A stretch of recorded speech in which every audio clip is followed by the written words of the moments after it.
Okay, we'll start out with the invocation. If everybody could please stand. Pastor Tennant is here.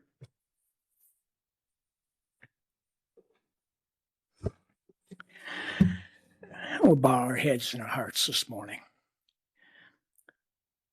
Father, that you said in your word to pray for those that are in authority or that hold some place in authority. And I do that this morning.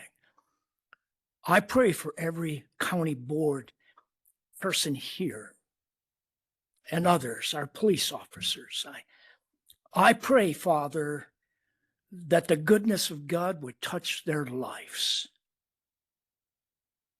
Father, I pray that they would have a revelation, an insight in the demonstration of your love that you did on the cross through Jesus Christ. I pray today that they would think biblically, that the Holy Spirit would help them know that they are servants, called to be servants of this community. Father, I bless them with grace and mercy today. And I speak wellness and goodness over their lives. And I thank you, Father, today that they hold these positions and they'll even have a greater understanding of your call on their lives to serve one another and to serve this community with sincerity, with pure motives to honor you. And Father, as we are gathered here, we also remember Jim Dalbezo. And we pray over his family the peace of God, and we will remember him in his service here. And we thank you. And we say this in the name of Jesus. Amen. Amen. Thank you, Pastor. Now we'll do the Pledge of Allegiance. I pledge allegiance to To the flag of the United States of America and to the republic for which it stands, one nation, under God, indivisible, with liberty and justice.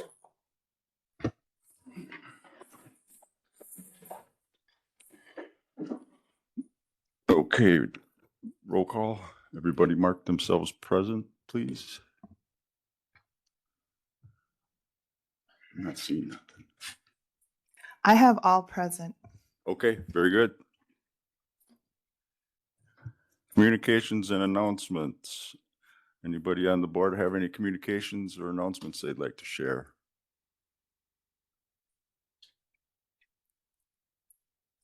Okay, hearing none, move on to,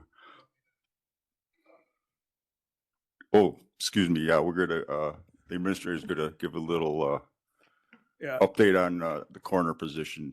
Yeah, so just as most of you know, Jim Dalbezo passed away. Jim Dalbezo was the elected coroner from 1993 to 2026. His celebration of life will be tonight from 4 to 6 p.m. at the Heindel Nimsgren Funeral Home. So if you have time to stop by, that's when that'll be. We've had a lot of questions on how that position is filled. I've been working with the governor's office. They have an appointment specialist. It is an elected position. So the normal year would be this year for the November election to elect a coroner. So individuals can take out papers here in a couple of weeks to start that process. In the meantime, the governor's office would make an appointment or will attempt to make an appointment. They are planning on making the announcement on the 23rd. So the process is they make a press release, an announcement saying they're looking for individuals to be appointed as the coroner in Price County. That usually takes a couple weeks to receive those letters. We have had some individuals contact us, whether myself or the sheriff, that are interested in the position. They would go through the governor's office. It's a letter. There's a process. At that point, the governor would appoint that individual to fulfill the remainder of the term, which is until December 31st. Is there any questions on the appointment process? Okay.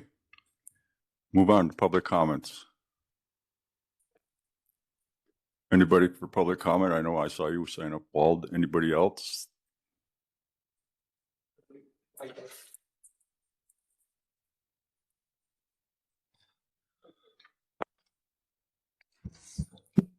Thank you. Hey, again, reminder, 3 minutes for agenda item, 2 minutes for non-agenda. Okay. My name is Waldemar Madsen, District 11, Phillips, Wisconsin. At the Law Enforcement Committee, there was a Chief Deputy Bobby Hahn came in here and he mentioned something I had posted on Facebook. During that time, he was allowed to be able to call me names because of the chairman of that committee. There was no decorum brought in this room. I thought we all believed in decorum. We don't call public officials do not call private citizens names in this room. That is just not okay. That is unbecoming of an elected official or any public official. Now, what I'm here today is to talk to you about is if this sheriff's office, any of the elected officials or any of the leadership in the sheriff's office believes that I am lying about them violating people's rights, I would welcome them to hire an attorney and sue me for defamation. I am ready for that lawsuit. I have the evidence to show that Brian Schmidt, the sheriff, and the chief deputy have allowed their deputies to violate multiple people's rights, including my own. So that is another reason that I am running for sheriff, to make sure that nobody's rights in this county are violated. And that's all I got to say. Thank you. Okay, thank you, Walt. We have one more person that signed up, John Borowski.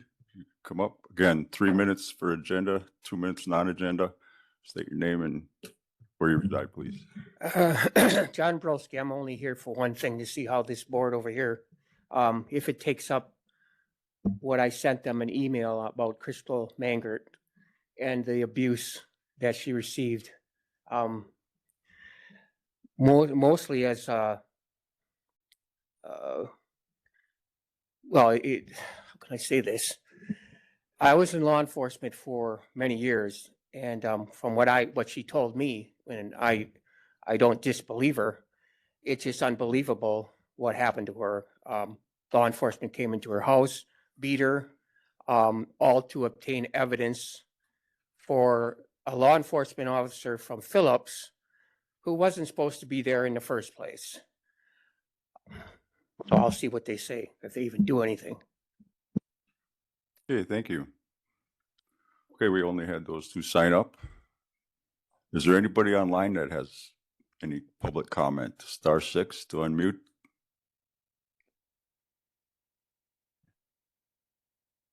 Okay, hearing none, we'll move on. Next up on the agenda is presentations. Number 1, employee recognition. The agenda says Laura Pauskill is supposed to, but she is unable to be here today, so Mr. Nick is going to take care of that for us. Oh, good. So we have one that's not exactly an employee recognition, but knowing that this is the last board meeting for 2 of our board members who have put in their non-candidacy paperwork, we did want to recognize those individuals for their service.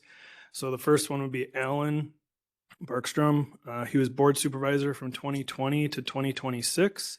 County Board Chair from 2022 to 2024. We did not put on all the committees that they served on, but only chairs or vice chairs. So he was on the Land Use UW Extension Committee, chair from 2024 to 2026, the vice chair from 2020 to 2024.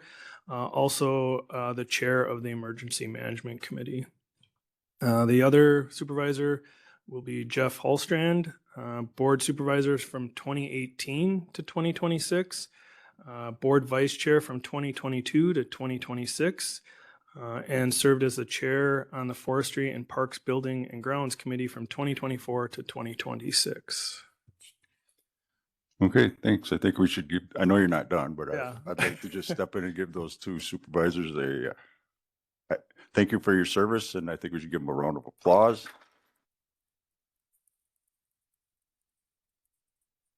Okay, and then we've got donuts over there. That's kind of why they're here. Little, For the anniversaries, we only had 3 here that today was in their 1-year anniversaries. We have Meredith as county clerk, Renee as a county treasurer, and Morgan as a public health nurse. So if you're here, you can stand. I know Renee is here and Meredith are.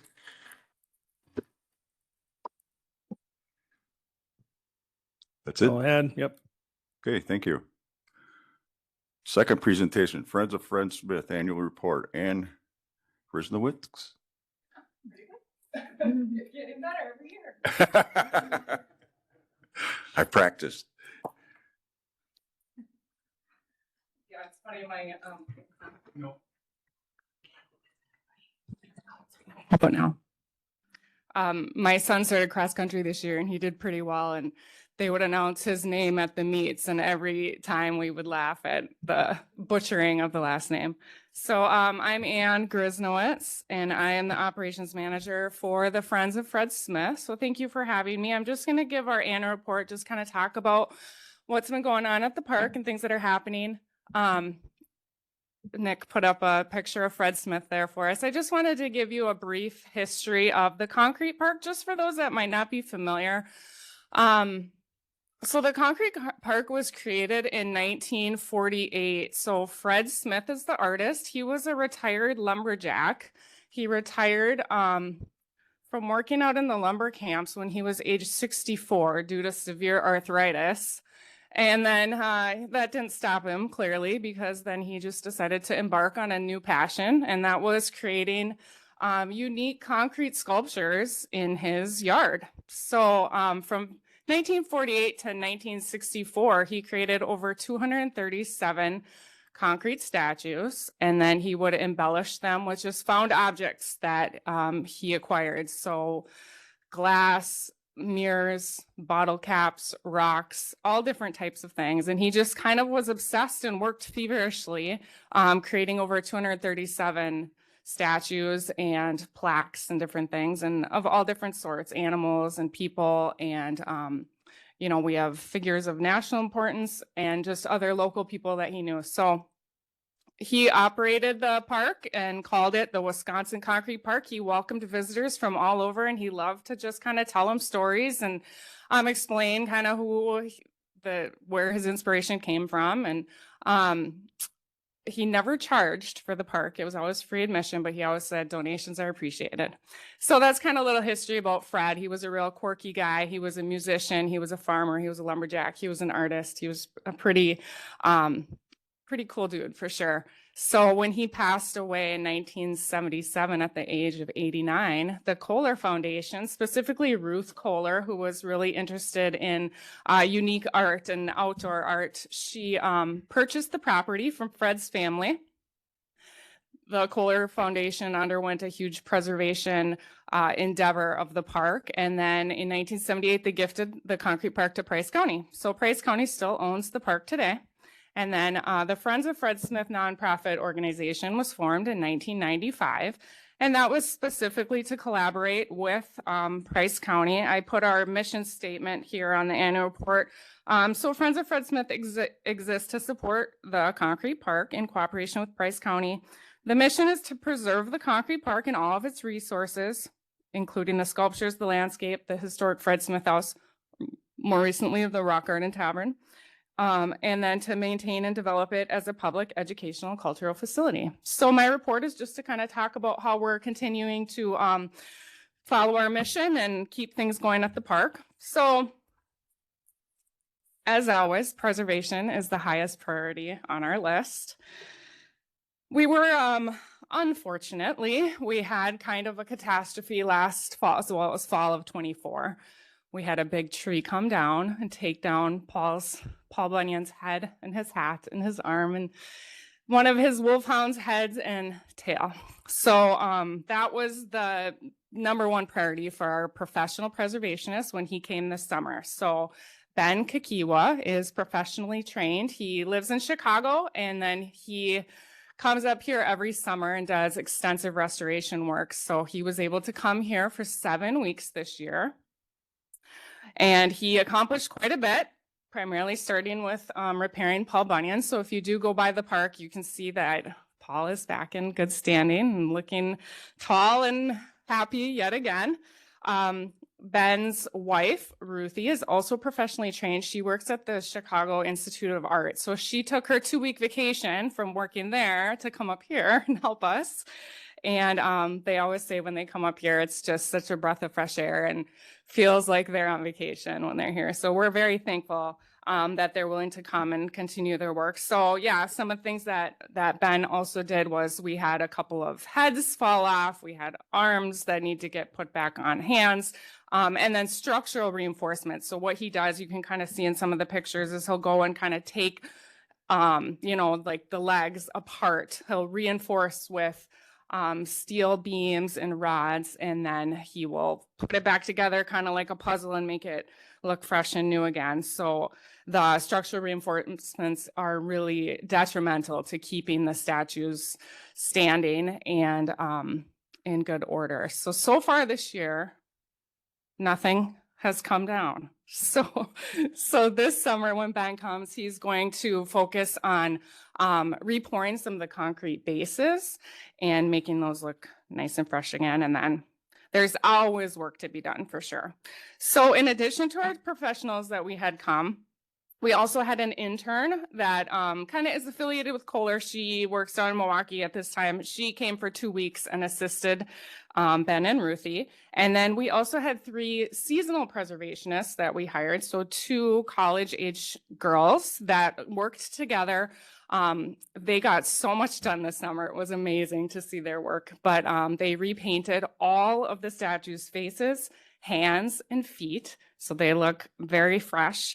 They repainted several of our murals that we have, which are like our bas relief plaques. And if you don't mind pulling up that other picture. So this is just kind of example of one of the statues that they redid. So this is called the Indian with red feathers. So on the left-hand side is what he had looked like at the beginning of the year, just, faded and not looking very fresh. And then they spent, I think it was probably a week, repainting. I guess painting those red feathers was a real pain because there's like glass pieces on every single feather. So they had to paint all around them. So I would go out there and encourage the girls and let them know what a good job they were doing and how good it looks. So I would encourage you to swing by and take a look at the statues. They are looking very fresh. So that's kind of the highlights of the preservation work. For park improvements this year, we were able to complete a 3-year sign project that we had contracted with Signature Sign up in Butternut. So we got a new sign for our outdoor restrooms just to identify the building. That's a popular building for people to stop at on their way through the area. And Price County went halvesies on us for that restroom sign. So thank you for that. We also got a sign for and this is on the second page there of the newsletter. There's some pictures you can look at. But for our preservation workshop, we got a sign for that just to kind of identify what that building is. We also, last year, we had created a whole new site map. So it was an updated site map of all of the whole park itself. And then we were able to get numbered plaques for the statues. And so we had those installed to correlate with and I worked on this all last winter too, self-guided tour brochure. So this is available right in the front parking lot when people come to the park. They're in just a little case, so they can take out this self-guided tour brochure. It gives a history of the park. It talks about Fred Smith, and then the numbered plaques correlate with the names of the statues. So they can basically start wherever they want, walk around the park. They can identify the numbers of the statues. They can be like, oh, okay, so that's Hans Everson's kerosene wagon. And then they can read about it and get more information. So this is just, and then there's a QR code to our website. A great way for people to just kind of learn more about the park and what it is instead of just driving by and being like, wow, that's really weird. What is that? And driving away not knowing. So I'm really proud of that project that we completed and the plaques that were installed.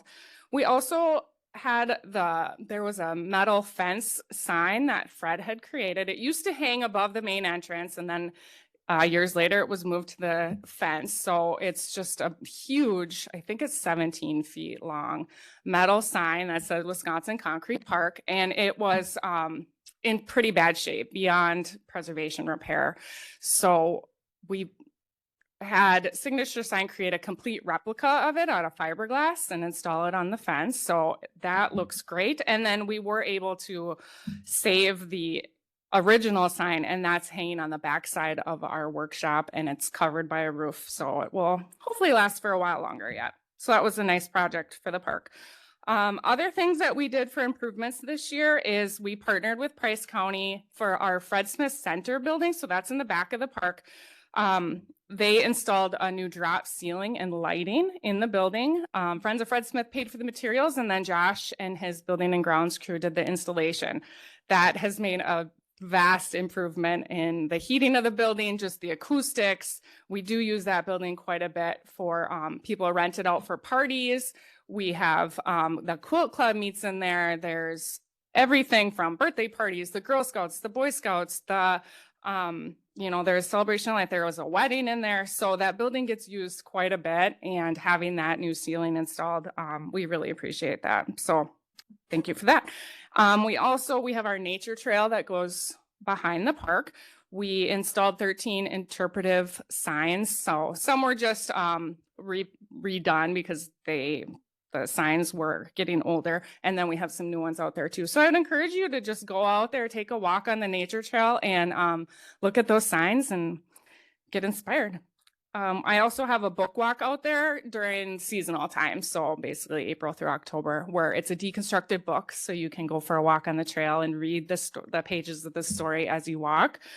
So that's a lot of fun. And I get good feedback that people will enjoy going out there and doing that. Other park highlights to note this year is we were featured on the Rhinelander WJFW News 2 times. They came out to the park to film different segments. I also recorded a podcast or a webcast, with Joseph White. So Doug Moquin, he was one of the founding members of the Friends of Fred Smith. He and I recorded this webcast called A Life in the Arts. So that was a fun thing to do. And then the Smithsonian Magazine featured our park in an article. So local freelance artist Paul Nicholas, he's up in Park Falls. He was hired by Smithsonian to write an article about the concrete park. So it was featured in the June edition last year. So I would encourage you to just Google that and read it. I think he did a phenomenal job, just kind of highlighting the park and the uniqueness of it. And then another exciting thing that happened this year is the Wisconsin Historical Society is building a new history center down in Madison. This is going to be a really cool building. It's going to be an event space, but also a museum. And so they're going to have this digital exhibit of just like historical places in the state. And I'm not exactly sure what it all entails, but they came here in August and they filmed a segment about our park and kind of the tavern, and just John was in the video. Where are you? Yeah. So in fall of 2027, the building is going to be completed, and I would like to take a bus trip down there and tour it and see the exhibit and that kind of thing. So just really nice to be, recognized by just kind of some of these notable places around the country, and know that people know who we are and what we're doing. And it's another way to just put Phillips on the map. Also for our local community, we have our workshops and events that go on all year long. So this year we hosted over 40 workshops and events and different things, including our candlelight walk as part of Winterfest. We have different workshops such as wine making. We did beaded lanterns. We did egg decorating, cork birdhouses. We hosted 2 authors for book signings. We hosted the Phillips 4th graders for a field trip. That's always a fun day. I hosted several tours, park tours. So 6 in the middle of the summer, reoccurring on Fridays. I would just have an open tour for anybody that wanted to come. We also toured a convertible club came from Green Bay. So they all drove up with their convertibles and they got a big tour of the park. We had the Lakeside Villa crew come, the retired teachers group, And then we had a couple of bus groups, the Happy Tours. They typically go up to Ashland, and then on their way back, they stop, and I give them a little presentation about the history of the park, and then we walk around and have lunch afterwards. And they're always full of questions. It's exciting. Other art workshops that we've had were, we did basket making, we did an outdoor painting class. We had Chris Cold come and do a wildlife presentation, so that was really informative. Our Halloween party this year in October brought in over 300 people just for the event. So we have trick-or-treating, we have a haunted trail walk, and then the tavern's open, and we have food and drinks in there. That's always a lot of work, but a lot of fun. We did a cookie decorating. We've done kolache baking. We had a visit with Santa event in the tavern. That was a lot of fun. And then as far as participating in the community, we had a booth set up at Harvest Fest. We had a float in the parade. We participated in Girls Night Out and the Chuck Fest. So just, getting out, being part of the community, and participating in these kind of fun events is always a good time. And then the last page of the annual report is a membership form. So our Friends of Fred Smith group is funded on grants, donations, and memberships. I would encourage you to become a member of the Friends of Fred Smith. We're always looking for new members, and it's just, you're able to support the park, keep the statues up, keep our events going, keep us able to, promote the park through marketing and that kind of thing. If you have any questions, feel free to let me know. I finally just wanted to kind of talk about this year. So 2026, we're looking at a few new projects. Of course, continual park improvements. So Josh at the Building and Grounds is going to work with us on trenching in some electric so we can get some spotlights for our main entrance sign, just so it'll be lit up in the nighttime.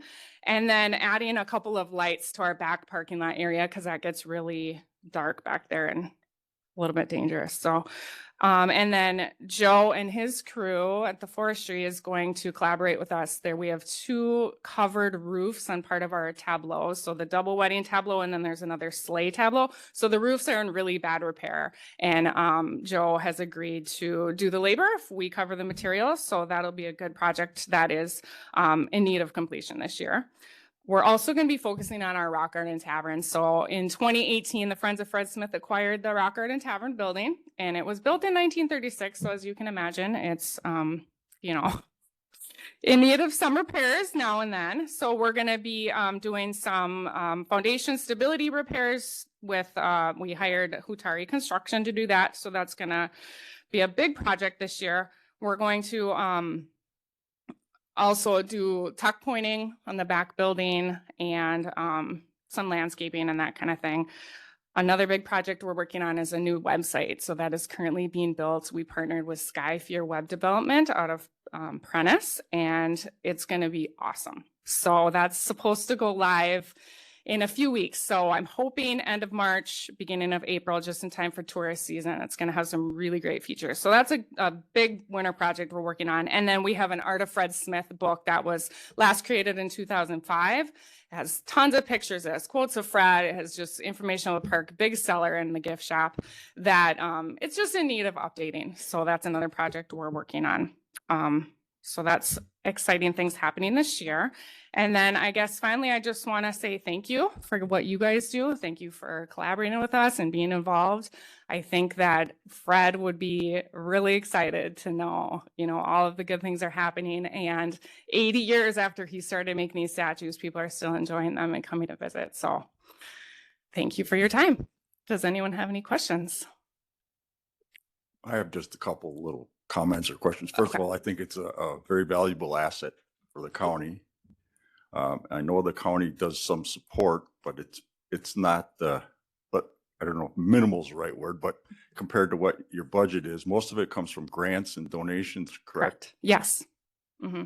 And then I guess lastly, is your visitor count continuing to rise every year? Yes. So we don't have a specific way to get actual numbers, but I know it's thousands of visitors come every year. Yeah, we have a guest sign-in book, and it's just great to read the people that come, you know, and they say, I came as a kid and then now I'm bringing my grandkids. And in the summer, I mean, if you drive by, I'm sure you'll see the parking lot's always full. There's always people around. So yes, lots of visitors. Okay, very good. Thank you. Mr. Kopish. I think the contribution box reflects the more visitors we're getting because Yeah, that that's has true. gone up quite a bit. In the It last couple has. of years. Yeah. And I want to compliment Ann. I think you can see the energy and enthusiasm she brings to this. And she's also a very good idea person. Oh, thank you, I Bob. think she's a problem solver. The tavern is a challenge. Yes. That has been a constant challenge, making a go of it in a tavern. And we're able to keep our heads just maybe a little bit above water. Yes. So I think since she's been there, I think we've seen an enormous improvement in what's going on at that park, and the county should be happy that that's happening. Mhm. So thank you, Ann. Yes. Thank you, guys. By the way, I'm on the board as a citizen member, and Alan's on as a county member, so we both participate. Thank you. Does somebody else say something? No? Yeah. Thank you. Okay, thank you.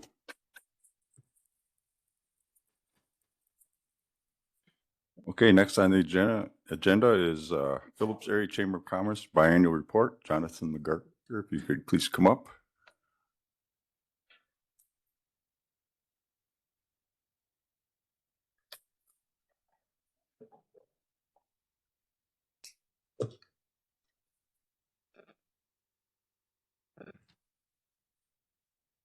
Well, I want to pass those down. Sure. And then I've got a book for these. I want to pass those down as well. Hello. I'm Jonathan MacArthur. I'm the director for the Phillips Area Chamber of Commerce. I was just here a couple of months ago for the executive board, so a lot of this might seem pretty familiar, but for those that haven't had the opportunity to take a look, the Phillips Area Chamber of Commerce has had a really exciting year. We've done a lot of fantastic things, and I'm really happy about the progress that we've made. Quite a bit of milestones. Today, I'm going to try to make it as short and sweet as possible, and I'm going to focus primarily on the things that you guys do for us. Every year, you guys grant us $30,000. We are the tourism arm of Price County. So what that basically means is it is an additional job for the chamber, not only to support our businesses in the area, but also to try to drive as much tourism to the area as possible. And I find that those things kind of go hand in hand. The more tourism we have in this area, the better the county does, the better the businesses do, the better the chamber does. So it kind of goes a little hand in hand there. I've got a report here that kind of breaks down our spending from last year, and then a little bit to project onto our future spending and where those dollars go. $30,000 is a large amount to drive for tourism, but it goes pretty quickly, as I'm sure some of you guys can imagine. There's 2 pages here that you'll want to take a look at. The first page is kind of just a Word document breakdown of month by month where it's going. And then the backside is a 3-year list of where that funding has gone as well. This last year, where a large portion of it went to was enjoypricecounty.com. That's our new tourism website. It's basically a landing page for people that are outside of this area. It's an asset for people inside of the area to take a look at where some of the restaurants, some of the bars, some of the lodging, some of the campgrounds, that sort of thing are located. But really what this is kind of a platform for people who are outside of the area that want to get a quick snapshot. As I'm sure you guys know, in the digital age, there is a lot of information out there, a lot of places that you can find information. This is a really good way to kind of bring it all together. And when we advertise to people outside of the county, this is the central landing page for it. Last year, we had a soft launch in April, and between April and December, it generated about 7,500 views. This year, we are 2 months in, a little over 2 months, and we've already passed that 8,000 view mile mark, which for a brand new website is pretty good. We've done various types of advertising in the past. We've used magazines, literature, like kind of what you're seeing here is our Price County Guide, but there's a lot of them.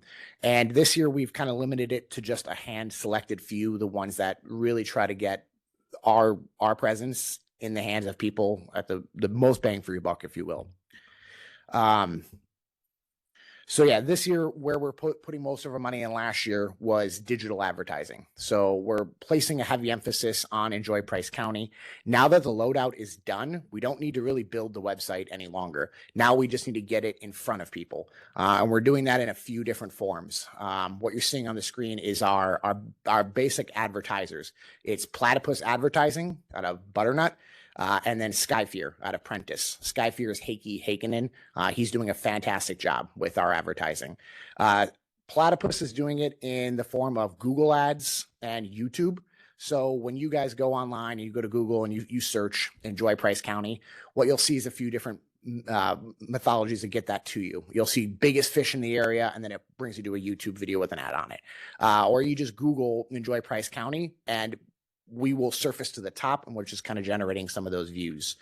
Heikki via Skyfear is doing it on social media platforms. So that way we're hitting YouTube, TikTok, Instagram to try to generate a younger demographic to kind of come here. So can I move on to the next slide as well? There's again, just a breakdown of our spending from last year and projected for this year.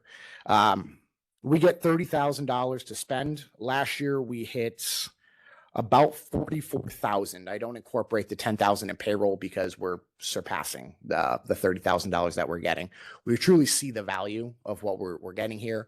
And there is a Wisconsin economic calculator that kind of converts what this is doing for the county. And it's always kind of hard and vague. You don't really know how well those advertisers are working, but the economic calculator kind of generates it at about $180 per person that comes here. And they kind of get these figures by 5% of the people that see this ad might actually end up coming here. So you kind of get a rough ball figure that you can take and kind of figure out how much income is the county getting because of how much we're spending. And if I can have you move to the last slide, I think here. And one more. Let's go one more. These are some of the breakdowns. So between YouTube and Google search, we have about 760,000 impressions. And with a 10%, 73% of the ads displaying in the top two perform, it averages out to about, this is going to get kind of, I'll have you skip to the next one here. This is the total figure that our advertiser calculates has come in just from last year alone. Now, I kind of get a little leery on these figures because as an advertiser, they kind of fluff it a little bit, but that's about what the Wisconsin Department of Tourism economic impact estimates that $30,000 has converted back into tourism for the area. So I think that's kind of all I'm going to hear to present on it. Are there any questions that I can help answer? Ms. Trobnik, you have something? I do. So you referenced the $30,000 quite a bit. How much of that actually went to help the Park Falls Chamber? The Park Falls Chamber, Courtney and I meet quite frequently, and we basically try to find a way to spend the money in the most effective method possible. So all of it, I would say, directly affects Park Falls, as all of this funds are used to help amplify Price County.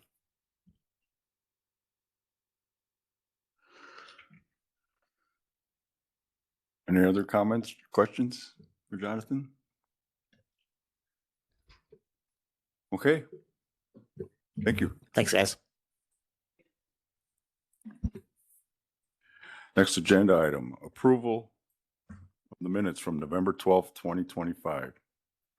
Looking for a motion to approve. I can't share.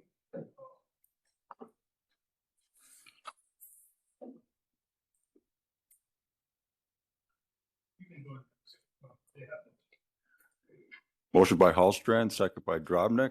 Discussion. Anybody have anything regarding the minutes? Okay, hearing no discussion, we'll go ahead and vote.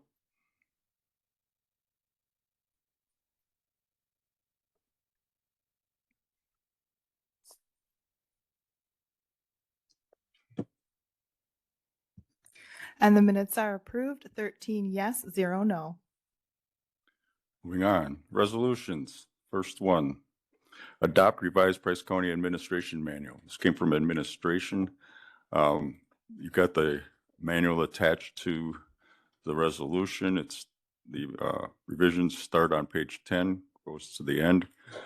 Whereas the Administration Committee has been charged by the Price County Board of Supervisors with the responsibility of developing, maintaining, and enforcing policies and guidelines for personnel management, and also has been charged with the responsibility of periodically reviewing said policies and procedures, and so on. Now therefore be it resolved that the Price County Board of Supervisors adopt the revisions to the Price County Administration Manual as presented with an effective date of November 12th, 2025. Okay, we have a motion by Hodek, second by Baratka. Any discussion? Mr. Hastings? There's nothing in here that says it does not apply to county supervisors. Because it mentions elected officials, which is us. I'm an elected official. Can somebody explain I'm not sure what you're if asking. it applies to supervisors or not? Dennis? You're Nobody's the got anything? chair of the administration. Can you use your microphone, please? I don't believe it affects anybody on the board because there is a board manual. Okay. You're still subject to public records if you're doing anything that has to do with county stuff and representing the county on a personal social media. That's different. What has happened that we needed to draft up such legislation that walks a fine line between squelching our freedom of speech here? Well, our insurance company says we have to have a way to remove something if an employee puts something on our social media. So this is directing our employees when they're doing their department work to not put personal or political information out. Any further discussion? Mr. Kopish? Yeah, along those lines, I guess either Nick or Dennis, the drafting of this, there's a lot here. Is this a template or Yeah, mostly and then editing a little bit or what? Yep. So we took several other counties and looked at what their ordinance, or not ordinance, their procedure were for social media. We had our insurance look at it because that was where the last paragraph came from insurance, where we had no way to remove it. We were saying, oh, cool, if you do it, you're out of order, but we didn't have what we do in case that happens. So that's where this came from, is we looked at how other counties were handling it. We talked to WCA, we talked to, my staff did, to come up with this. Then it was reviewed by admin to say, does it fit within what we would like to see? Okay, all right, thank you. Anyone else? Okay, no further discussion. We'll go ahead and vote.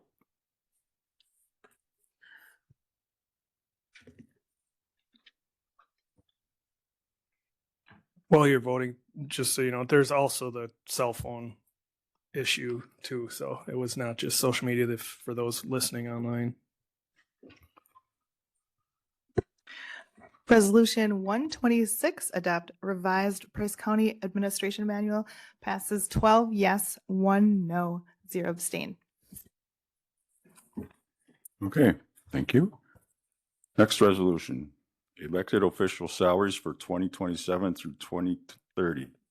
Whereas it is the responsibility of the Price County Board of Supervisors to set the salaries for elected officials pursuant to Wisconsin Statutes 59.22 before the earliest time for filing nomination papers for any elected office. And now therefore be it resolved by the Price County Board of Supervisors duly assembled the 17th day of February 2026 that the total annual compensation for county elected officials under Wisconsin Statute 59.22(1) shall be as listed above, effective on the first day of a term of office that begins after the date of this resolution. And be it further resolved, just gonna summarize, they are allowed to participate in Wisconsin retirement system and in the county's health insurance program. We have a motion by Holacek and second by Hodek. Any discussion regarding this? Mr. Kopish. Yeah, just what point of reference, what are the salaries for this year? 96 sheriff, 60. Is that what it? No, I can't remember what the We got it upstairs here. Hang was. on, I'll get it for you. What's that? Just got it. Yeah. And just while they're looking that up, the other thing is we're going back to, if you've been here long enough, we're going back to just setting the 4 years and calling it good. We used to, for a while, for 8 years now, we set the first year and then they would get what the general employee gets for increases. But the problem we were having is because every year has a unique amount of hours, you can't give them their salary, and we were falling out of compliance. So we now take whatever this number is, divided by 26. They get the day they start. If we have a paid day, the second day of the month, like January, they start January 4th and the payday is January 8th. That's one of their 26. So they get paid 126. Where in the past, wouldn't have got paid any on that first one. The second one, they get paid for 56 hours or whatever it was. So this is just, you are a salaried 126, no matter what it is.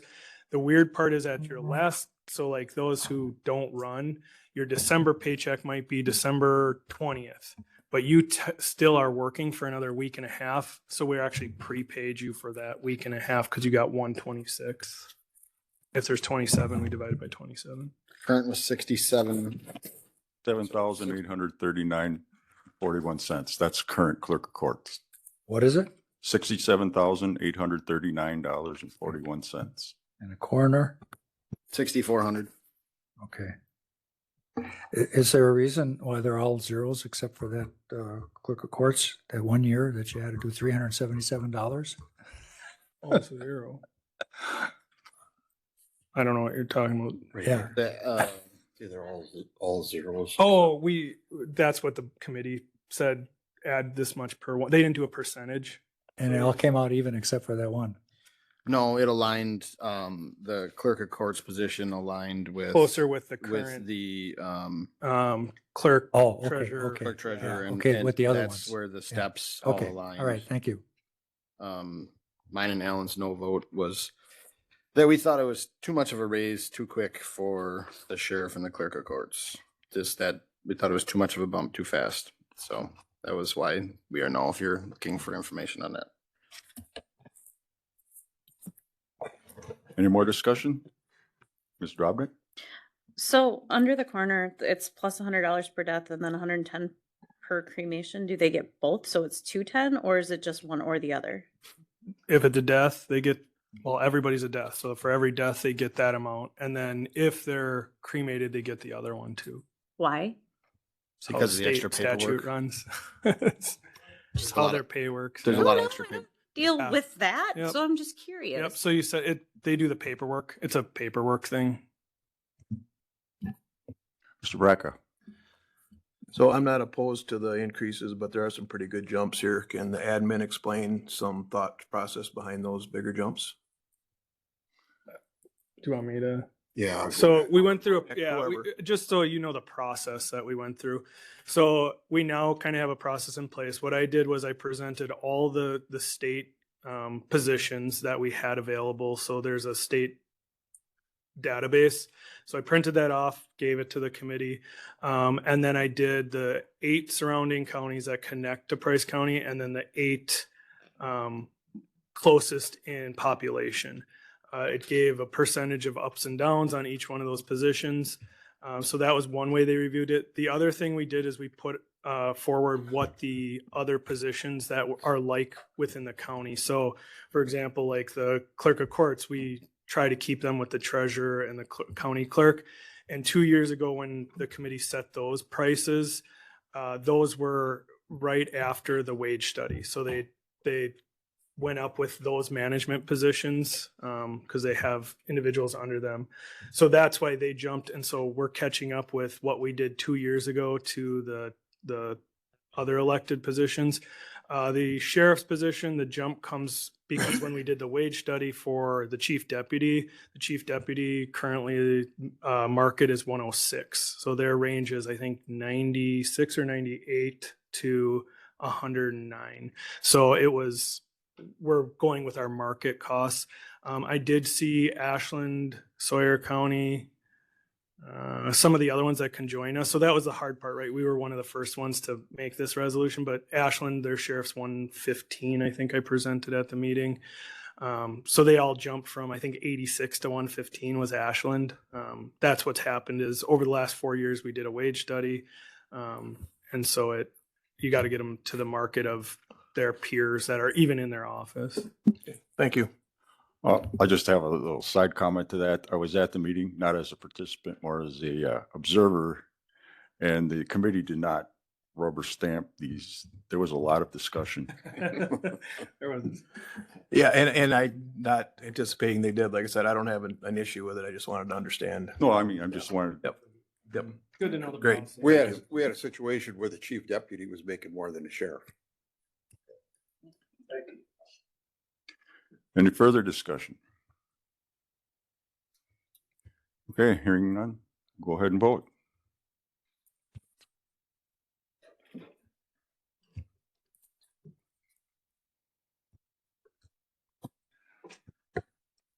Resolution 2-26 elected official salaries for 2027 through 2030 passed. 10 yes, 3 no, 0 abstain. Okay, thank you. Next resolution. Town of Georgetown Bridge and Culvert Aid Request. Whereas the Town of Georgetown is requesting aid for design and installation of 2 new culverts on Fairview Road, north of Cannon, nearest the intersection Fairview Road and Liberty Lane on the border of section 29 and 28 and so on. Now therefore be it resolved that the Price County Board of Supervisors hereby approves the Town of Georgetown Bridge and Culvert Aid Request. Physical impact $6,500, municipal tax levy. Motion by Drobnik, second by Polachek. Any discussion?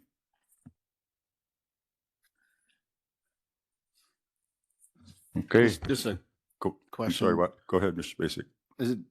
Doesn't the bridge and culvert usually come through highway? Why this one come through executive?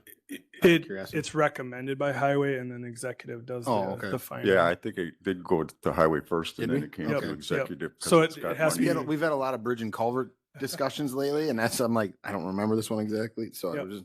wasn't sure. Any further discussion? Okay, we'll go ahead and vote.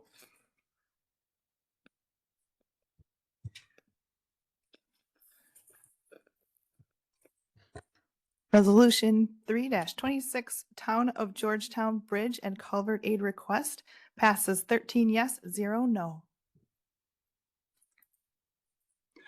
Next resolution, 2025 Price County Highway Department road construction projects to be financed with short-term debt.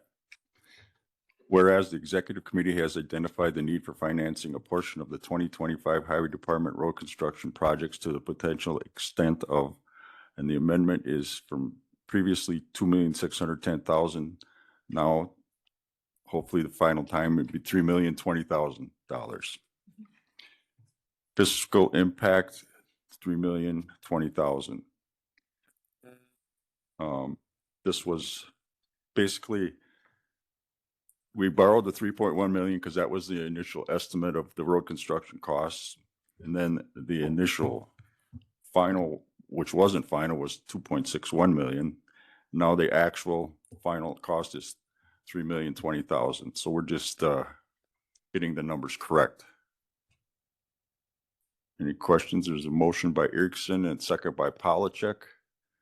We'll have discussion if there's any. Mr. Kopish? Yeah, what's in the budget? The 33-1?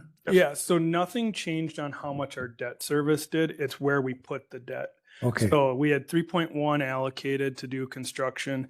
And before the budget, because we have to do all these resolutions before the budget to know how much we're taking short-term debt. The highway department came forward and said, hey, we believe our projects will come in at about 2.6. Can we use that? We still want the 3.1. Can we use the difference for a front loader and a skid steer?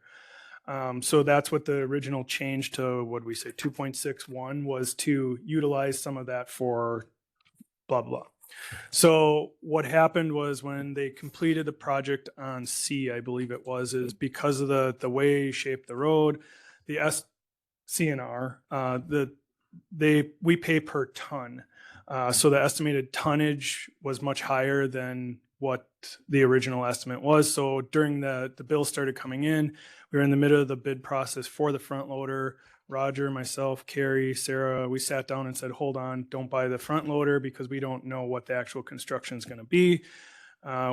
In the end, the construction came in higher than the 2.6. So we're putting that to where it originally was. And we did not purchase the front loader, but we did purchase the skid steer. So you'll see on the next resolution, we go from 400,000 down to 80,000 in borrowing and move that money over here for the same total amount. So we're still using the 3.1, it's just, Yeah. it's going in different places. Yeah, it's Yeah, 3.1. Correct. And some stuff's not getting done. Yeah. It's going back to the Purchase. Not getting original, a it's going loader. back to the original Yeah. place where. Yeah, wasn't- where it was meant, originally it was Okay. originally. intended. All right, thank Done. you. Yeah, that, we have to come up with a figure for the 2026 budget. And we borrowed that money based on that figure.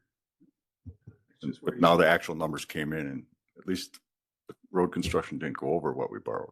Right. Okay, is there any more discussion? I got one. Mr. Hastings? Yeah, how come we have to keep using debt to do these projects? Doesn't that accrue a lot of interest?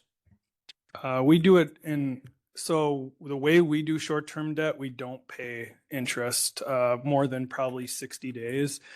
So we don't do long-term debt. So we don't pay that interest out.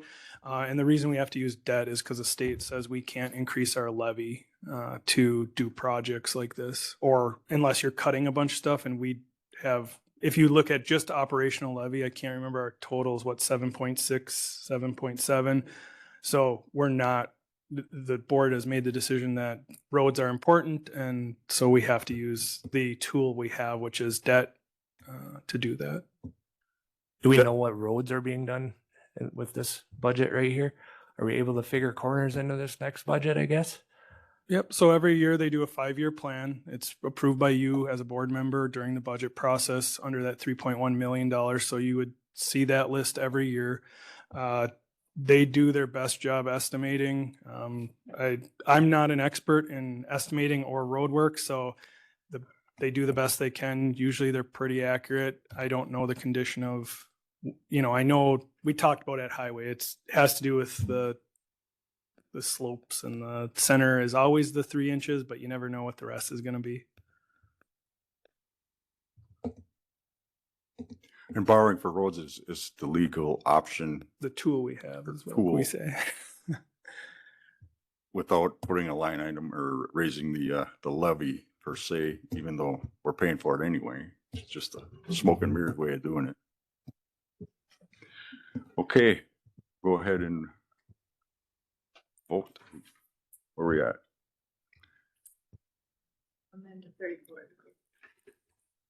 Number 5.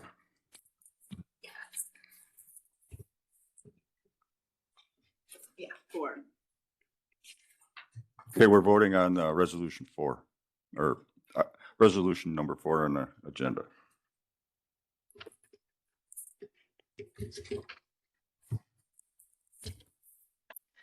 And resolution to amend 34-24 for 2025 Price County Highway Department road construction projects to be financed with short-term debt passed 13 yes, 0 no. Okay, thank you. Moving on. Number 5, amend 28-25 2026 Price County capital projects, capital purchases and court-ordered high placement cost placements to be financed with short-term debt. Okay, this is the resolution where we changed the figure. It had the highway department yellow equipment at 490,000. Now it's down to 80,000 because that's all we have left. We're just changing that number. Whereas the following capital projects have been identified by the Price County Executive Committee. Now therefore be it resolved that the Price County Board of Supervisors authorize the Executive Committee to proceed with the implementation of 2025 projects in Highway Department road construction in an amount not to exceed $2.66 million to be financed with short-term debt and to include such debt payment to begin with the 2026 Price County budget. And then Regardless, has got the fiscal impact, et cetera. I'm not gonna read that, so, any discussion? Motion by Baratka, second by Drobnik.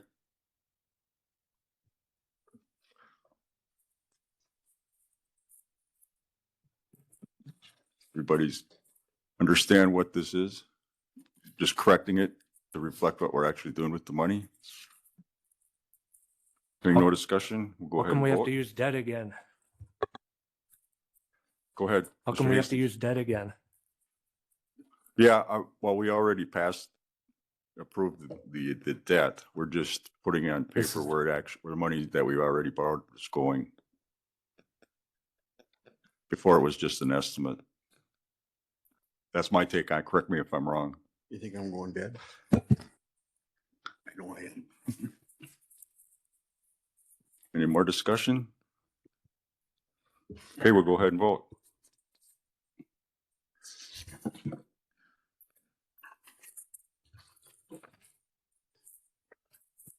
So I don't-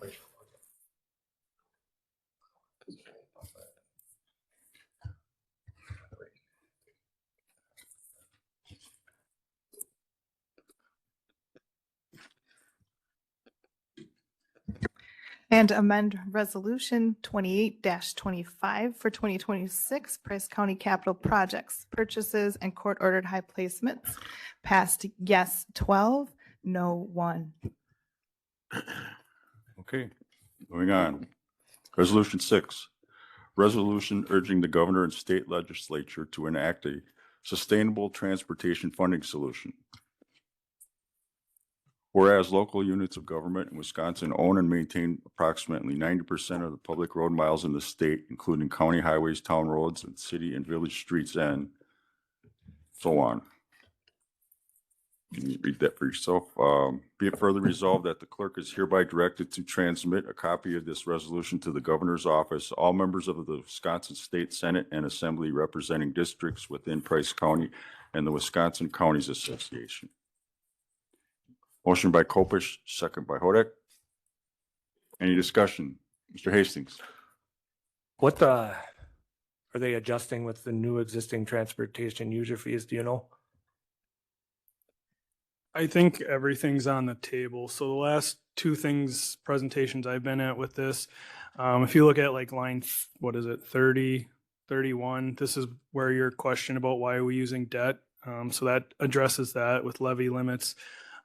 The fees portion, I've heard multiple things what I've heard is everything's on the table because nothing has been changed since I believe it was the 80s with fuel tax. I'm getting ahead on. So they're looking at what fuel tax that changes its index to something. They're looking at Flex funding, is that what you call it? What's that? Do you call it flex funding? I don't know who calls it. I don't know. I was trying to do research. I think that's what you're implying here.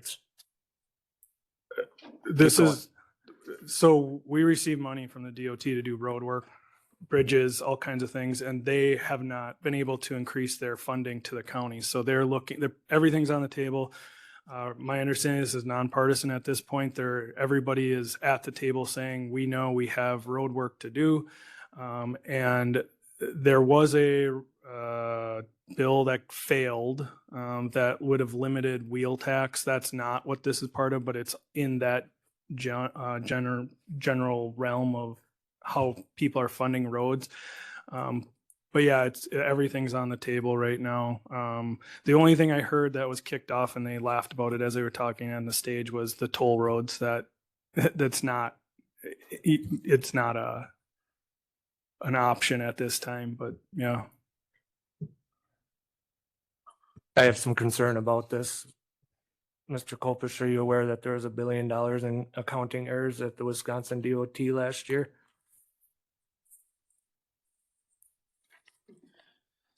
Evers won't even release the food stamp data to the USDA. There's no accountability for this stuff. It's not a good idea to urge them to do something with no oversight here.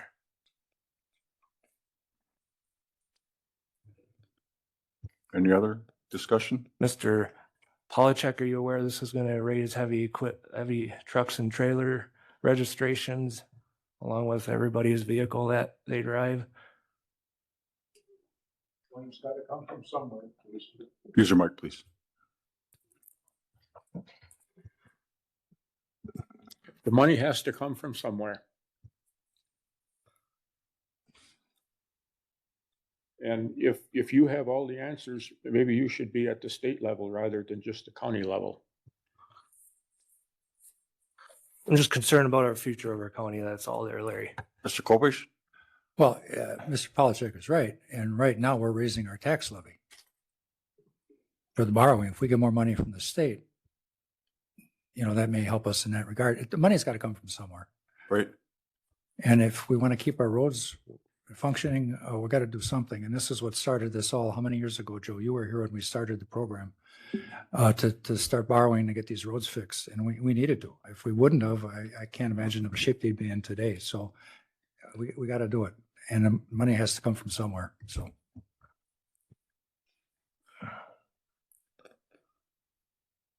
Anybody else?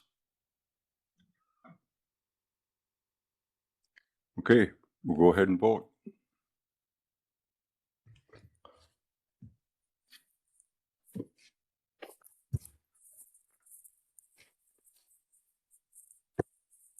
Resolution 4-26, urging governor and the state legislature to enact a sustainable transportation funding solution passes 12 yes, 1 no. Okay, thank you. Next up, appointments. The updated agenda that came out, just for your information, number 3 and number 5 were temporarily crossed off. So those aren't in our packet today because there's a couple vacancies yet. But list 1, 2, and 4, Price County Local Emergency Planning Committee 2026, Price County Emergency Fire Wardens 2026, and Price County Opioid Committee. These were chair appointed and they're just here to be entered into the record unless somebody has some comments. We don't need to approve these or anything. It's just a matter of putting them into the record. Okay, we'll move along to reports. 2026 Forestry and Parks Annual Work Plan. It's in your packet. We didn't vote on it last time. I don't believe it's in our on our agenda this time. Go ahead, Nick. Yeah, so this got added back to the agenda. It was on your board agenda as you receive the report. But the state, in order to get our grants, you guys have to approve the report as presented. Motion by Drobnik, second by Wartko. Any discussion? Any questions? Comments? We pretty much went through this already. It's just a matter of the board approving it today. Skopish, do you have some? I saw you reaching for your mic, I thought. Getting better. Okay, hearing no discussion. We'll go ahead and vote on your screen. I think you got the wrong thing up, Meredith. Oh, you're right. I'm sorry. We'll go back.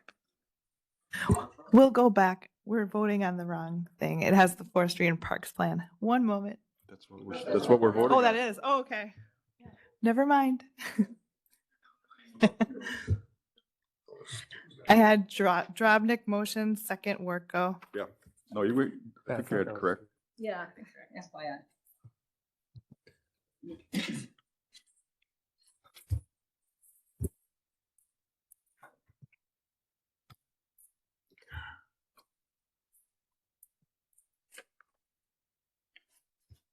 There's 4 that haven't voted yet, and that's okay if you're still deciding.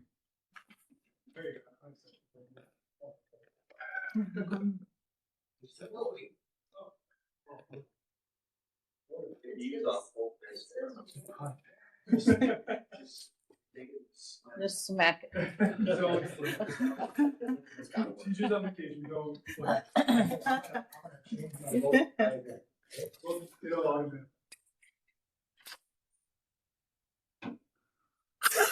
You can just tell me verbally. You can just tell me verbally, yes? All right.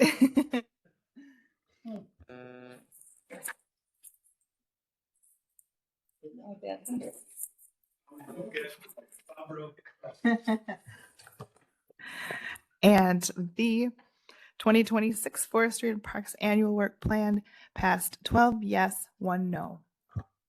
This is here and it never went through the forestry. Okay, next up, under miscellaneous. County Administrator Employment Contract, Months ago. 2026 to 2030. You have a copy of that in your packet. That came through administration and then I believe executive. Motion by Polachek, second by Wartko. Any discussion? We cannot change it today. We can either vote it yes or no. If we vote no, it'll go back to committee. That's my understanding. Correct me if I'm wrong.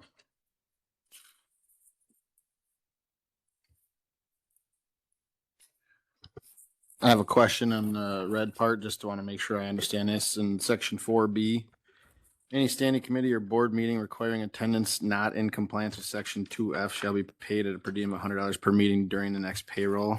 So that's stating that if you attend a meeting outside of your 8 a.m. to 4:30 p.m. job, you will get paid $100 for that meeting. So like if you go to a town board No. meeting or Standing committees.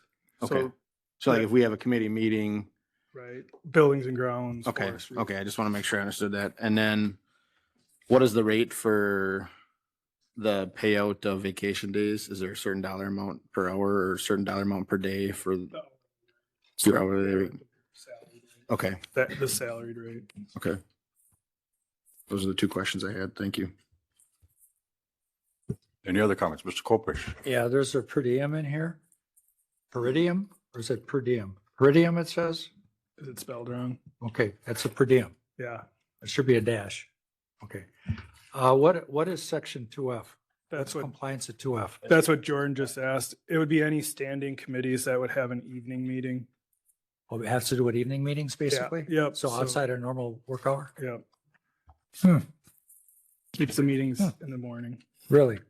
It does not include, we discussed this quite a bit, it does not include like Towns Association. I don't know, there's other ones that sometimes, like I went to the PCLU meeting, that type of stuff. I thought this position was salaried. Huh. Well, the one you just referred to, 2F, that was in the existing contract.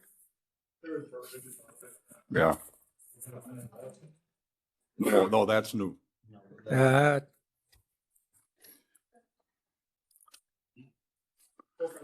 Any other comments? Yeah, I think the Mr. 6% Hastings. raise is too much.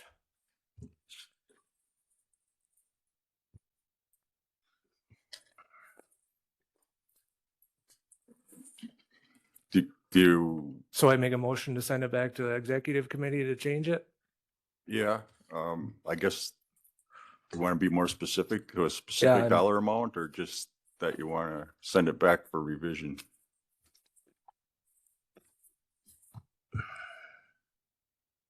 A 6% increase in January 2026, 27, 28, 29, 30. I mean, he's already capped out at his max. It's 2.5. No, it's 2.5. Oh, I know that. For 27, You know, 28, 29, 30. Yeah. Yeah.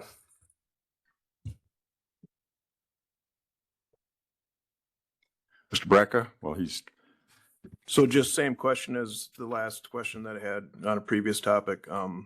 We use comparables around is the way we came to that percentage increase, I'm assuming. Yeah, same process. Jennifer got all the state positions. They reviewed those, the ones around us, the years of service. That was probably the harder part was during the discussion was like Ashland's 3 years, Sawyer County's 1 year, Russ County, I think is 3. But they did look at the state comparables. Yeah. And longevity does gain experience and contacts, networking, things that aren't accountable through another avenue, I guess. Okay, thank you. And going back to you, Mr. Hastings, I don't think we need a motion. I think it will be reflected in our vote to approve or not approve. Okay. If it's not approved, then it'll go back to committee. I don't think we need a motion. Mr. Hallstrand? I'd be remorse if I didn't comment a little bit. So, Good to see you're awake today, Jeff. I am. So, just like the last set of wage increases that or salaries we proposed, we looked and we debated quite a bit at admin about it. None of these positions that we've approved go really above the medium range for all our peers. So we aren't taking anybody and putting them at a high end of the wage scale. We're projecting them into the middle, so that because there's a lot of things that went into this. I mean, the size of our county, the population, there's one administrator that blows these numbers right out of the water, and it's like, well, they're right on the border with Minnesota. So, throw out the high one, throw out the low one, then let's take a group of middle ones and try and land in the middle of that. And that was part of our process, what we did with both the sheriff and the clerk of courts and the coroner and with this contract as well. So we debated quite a bit about all of this stuff. So, we lot of data in front of us. So. Yeah, I will say I was part of that discussion too, and by all means, it was well discussed. Mr. Polachek. I see our wage rate here in the county is comparable to our county road system. It's been let go for the longest time, and now we're just trying to catch up. So unless you grab the bull by the horns and make a stand, we're always going to be in the end. And we aren't high and we aren't low. We try to be in the middle somewhere. Thank you. Mr. Kofish. I hope Nick's not as bad a shape as our road system was. Those roads look better every year, right? What is your salary right now, Nick? 136. 136? And that's what the 6.5 goes on. No, Yep, or 6. that's what the 6 would go on. And you need a per diem, huh? It was just, we threw out other stuff. Well, I don't like that. Just don't have evening meetings. There's too many raises and benefits in this. I think it needs to go back to the executive committee. Mr. Spacek. The 2.5% is already set, but if we do a 2% across the board, that would be included. That would be added to that as well, or you're set. No, so I'm set. I'm locked in. So that's I guess that's one thing. Well, that's Jeff and I had this conversation on Thursday is if you look at the last 5 years, I've had 1.5, 1.5, 1.5. So I've been locked in. The general employee, if they were a supervisor above market, they would have got 1% plus whatever you guys gave them. So I think we looked at the numbers. We looked at one employee over the last 5 years, they received 33%, where I got 18 because we did that 9% across the board. And that was a unique situation in 2020. But if you take out that, I think I was 9% over the last contract is what I received, where a general employee received, I think it was 18 or 19 during that same time, because they had a wage study. They had the guaranteed one. Some got 2.5, depending on where they were on the steps. So what's in here is I don't get anything the general employee does during the budget. Not that I should be sitting here defending it. This is not my negotiation time. No, that's fine. I just want to make sure I'm reading it correctly. I just want to point out one thing that Nick said. This is not the time to be negotiating. I have introduced a resolution to the administration committee to hold Nick accountable to the full board. He's only accountable to the executive committee right now, which is 5 people, and that's incorrect. It's unethical to the democratic process to this county. I think this needs to go back to the executive committee because there's a resolution that will completely change this if it passes. Holding Nick accountable to all 13 of us instead of just 5. Anybody else? I guess we'll see if it's going to go back or not. Go ahead and vote.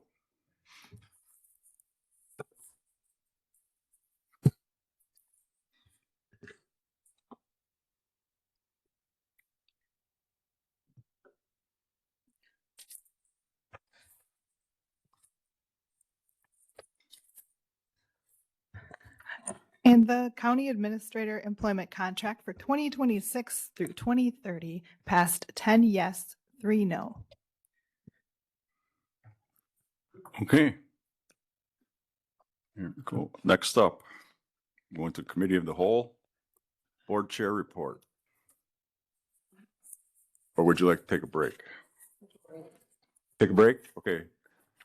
It's 10:19. We'll resume at 10:30. Committee of the whole, board chair report. First of all, Nick and I and Jeff have been talking with Bug Tussle, trying to get them to give us a schedule regarding, their path going forward. There hasn't been any work, at least as far as structurally or physically yet in the county. I do know for a fact that they're still scouting out their potential tower sites. They did several last week, actually. So we're not, I'll let you expand on that a little if you want, Nick. Yeah, so like Brian stated, we've had a couple meetings with their community communications individual that's assigned to Price County. That person has changed 3 times in the last 3 months, but we are working with them. I also have scheduled we had one last week, but we had an impromptu meeting with the counties that are currently in Bug Tussle 1 or Bug Tussle 2. And we are going to get together again as a county group with the attorneys from Bug Tussle and our attorneys that represent each county, and just kind of hash out what's going on, like what communication is going on, and how do we figure out where we are each county. So we're one of the lucky counties, I guess, where they have not started our project. It's been a year and a half since we signed on. And because of that, we haven't allocated any of our funding. So we still have an account at a bank that has $15 million in it. So there has been no draw, or there's been minimal draws. There's been a $7,000 draw, and then I can't remember if it's 60 or 90,000 of draw, but that's to pay us because we get 40 basis points on that because they're using our credit line. So we've been getting paid the last year, every half a year for that 40 basis points. So we're ahead right now. The money's still there.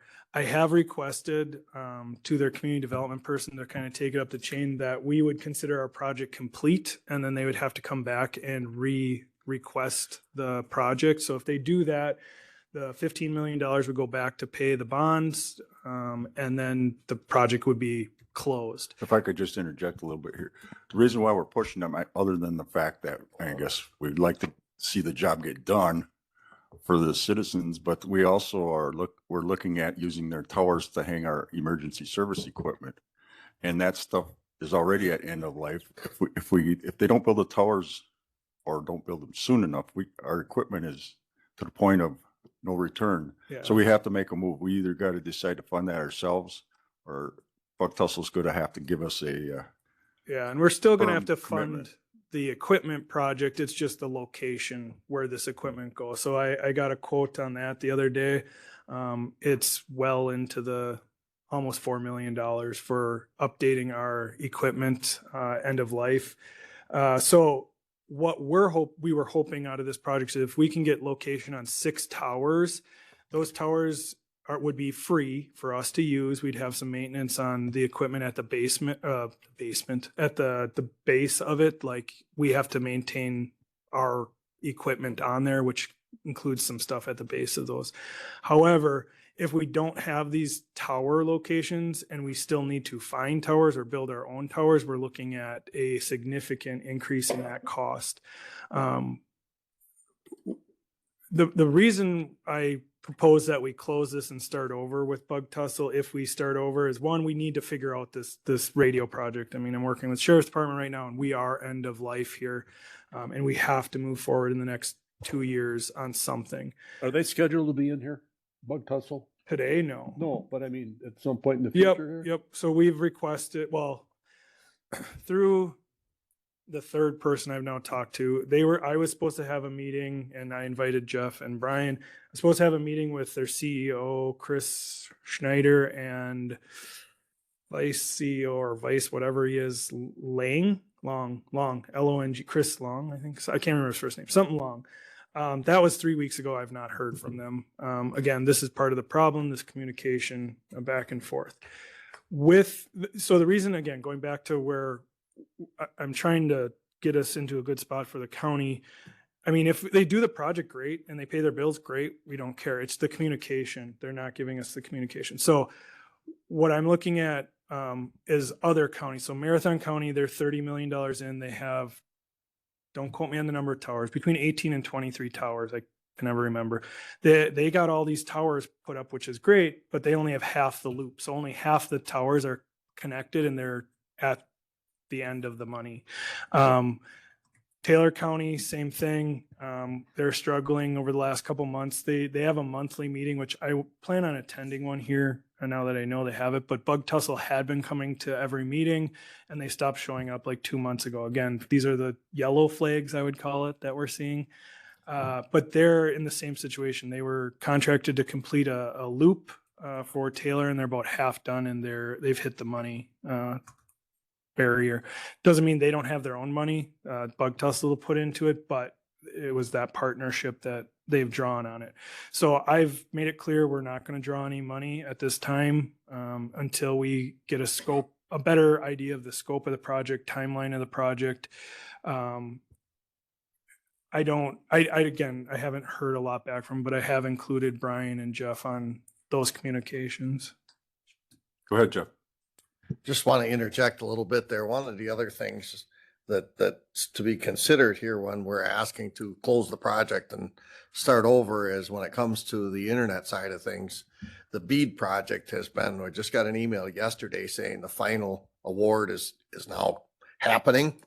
And all of Price County is covered under BEAD grants. So somebody was awarded that, and it was not Bug Tussle in any areas.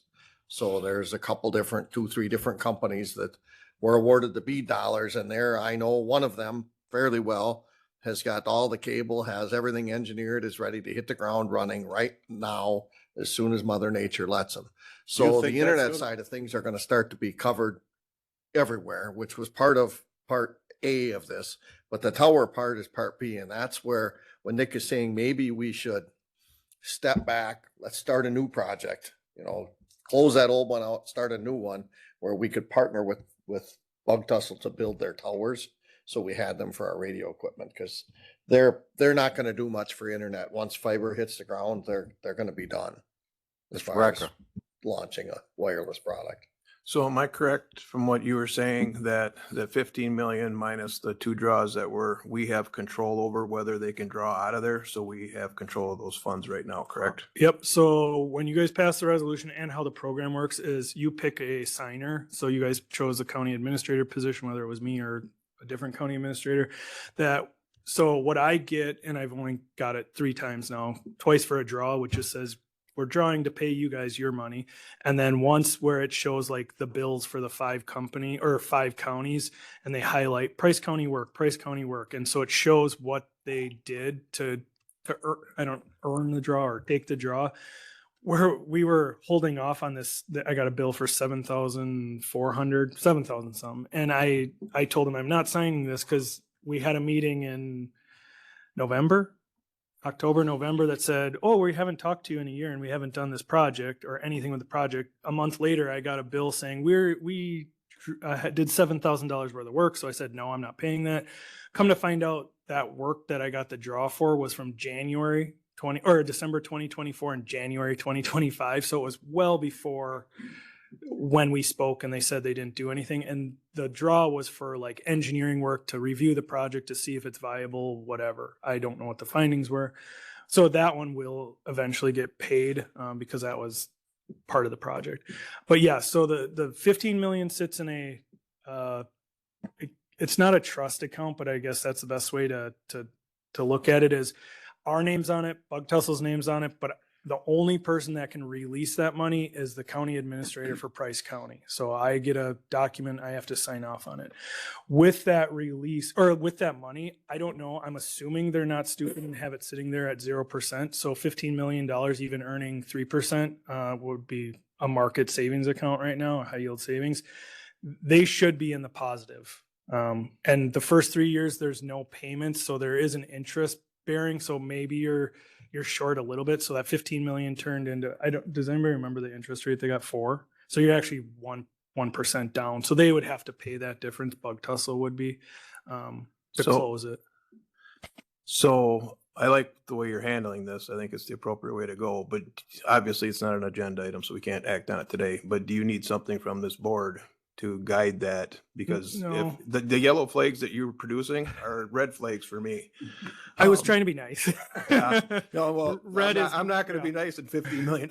Orange? We'll go orange, If we need to do something, I suggest we do so. I like the way you're handling it. Yeah, though. so we did bring it to executive. The plan from executive, because we didn't put it on the board meeting, was we'll probably keep it on the agenda to keep everybody aware of what the meetings have been like.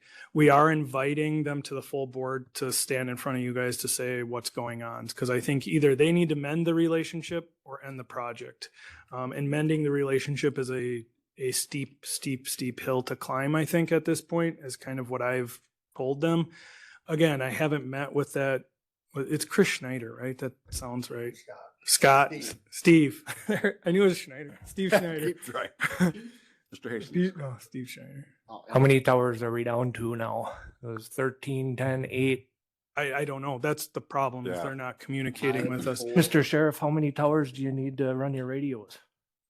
Ideally, I'd like to have 9. 6 is what we can afford, and we'll do it. Okay, we'll keep everybody abreast on this. I just, as part of my report, thought I should bring it up. Go ahead, Mr. Barkstrom. I would think that the situation with the beat project moving forward might change the point of view of Bug Tussle in a big way. Yeah, there's still a cell phone company too. That's not a that's a moneymaker, right? If they can get users on their tower, that's their first priority. And they had a partnership with, or they do have a partnership with one main provider, but others go on it. We're still seeing activity, which it's been tough to communicate with them. Like there's the Georgetown Tower, there's a tower down in Spirit somewhere. I heard that they either got up or there's Tower by Knox that just went up. is that the one? No, that's Verizon. Okay, there's also, they did some stuff up in Park Falls. They're doing stuff out on W. The permits were pulled, but it doesn't seem like they're want to be part of our project. So it's like, is that a separate I don't know. We're working with There's them. a lot of questions. Yeah. We could speculate here all day, but there's a lot of questions. We just got to keep it on the front burner. I'm just bothered that they don't respond. They don't respond with all the calls that have been That's a red made. flag right there. Oh my gosh. Yeah. So part Yes. of the response thing, and the young individual that we spoke to is no longer there, that we spoke in November. So originally we worked with Scott. That individual is not there. Melody was who we were next. She met with us twice, I think. Once I talked to her twice. She then was no longer there. Now we have this Jesse Lang, Lang, and one of those three, I won't tell you, were pretty blunt with us and saying like they were told as the community communications person, and this is the red flag, is don't talk to Price County because we're not doing anything. Or I can't quote them exactly, but Brian and We got Jeff that heard this impression. too. Yeah, it was, we were told to avoid you guys, and that's been frustrating. I do have a legal document out to Mitch Olson. I sent it October. I got one thing saying I received it, and I've sent it back saying, hey, any thoughts? Because what that document was an MOU clarifying all the things we were told in this meeting, that we get from this foot to this foot, that we don't have to take care of the generator, that we don't plow the snow to get to it, we don't do X, Y, or Z. And we put it in a document to go along with our project. And Mitch said he received it, and then I never heard from him. So again, these are the things that I know Joe's saying red. I'm at orange with all the turnover. Hey, you were at yellow. Mr. Polachek. I was being nice. For our emergency services in this county, we can't wait another 2 years like we've waited now for them to rectify our problems. It's something, if it takes borrowing, I'm stealing No, I thunder. agree. That's why stealing we're thunder trying from to, my report now, but Yeah. we're trying to we really motivate need them to to do something. Yeah. Because everything is on, it's Yeah. beyond life support in the emergency services. You're talking to the sheriff too much. No, we do have, we do have that. Yeah. So based on what Larry's saying, we do have that plan that we're starting. Is the problem is, do we maintain the current, we have 3 towers we work with now, or does that go into a project, and instead of $4 million, we're looking at $8 million because we got to acquire land. We got to put up a tower. We got to, the other thing is right now at the $4 million mark, that's for the all emergency service. So that includes your fire department, your EMS, all that. What we based that $4 million plan on was having 6 towers. So we'd have 2 in the south, 2 in the central, and 2 in the north. If we only have 3, now you need bigger equipment because you have to transmit that farther. It also limits the amount. So the radios we were looking at are LTE capable, meaning they're cell phones in a sense, but it's not a cell phone. It's just, have you ever used your walkie-talkie on your cell phone where it uses the same technology as a cell phone, but it's on all of them now.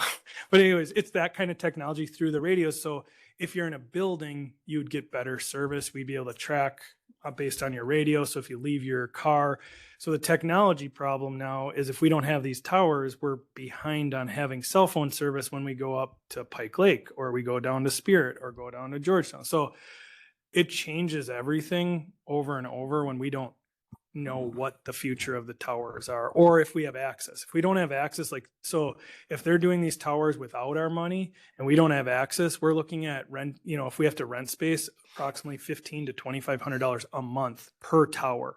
So you're looking at $25,000 to $30,000 per tower per month to rent space. That's why we wanted the partnership. Couldn't we build towers and sell space on it? I'm going to Mr. Chairman. let Mr. Hastings comment here, and then I'm going to cut it off because this isn't really an agenda item. It's part of my report. I think the board needs to know what's going on though. So go ahead, Mr. Hastings. I've already drafted up a resolution terminating the contract with Bug Tussle Communications, who would take that in a committee. It touches very many committees. Well, I guess executive, just give it to me. Perfect. Thank you. Yep. Okay. I was able Continuing to on see with that my scammer report. for what it was. Here's another thing, carbon credits. They're either going to, or they're already on the market. We've got an updated agreement, which, so not they an asked us to agreement. sign. Yeah. So the Well, risk. maybe, mitigation- go ahead. You can explain it.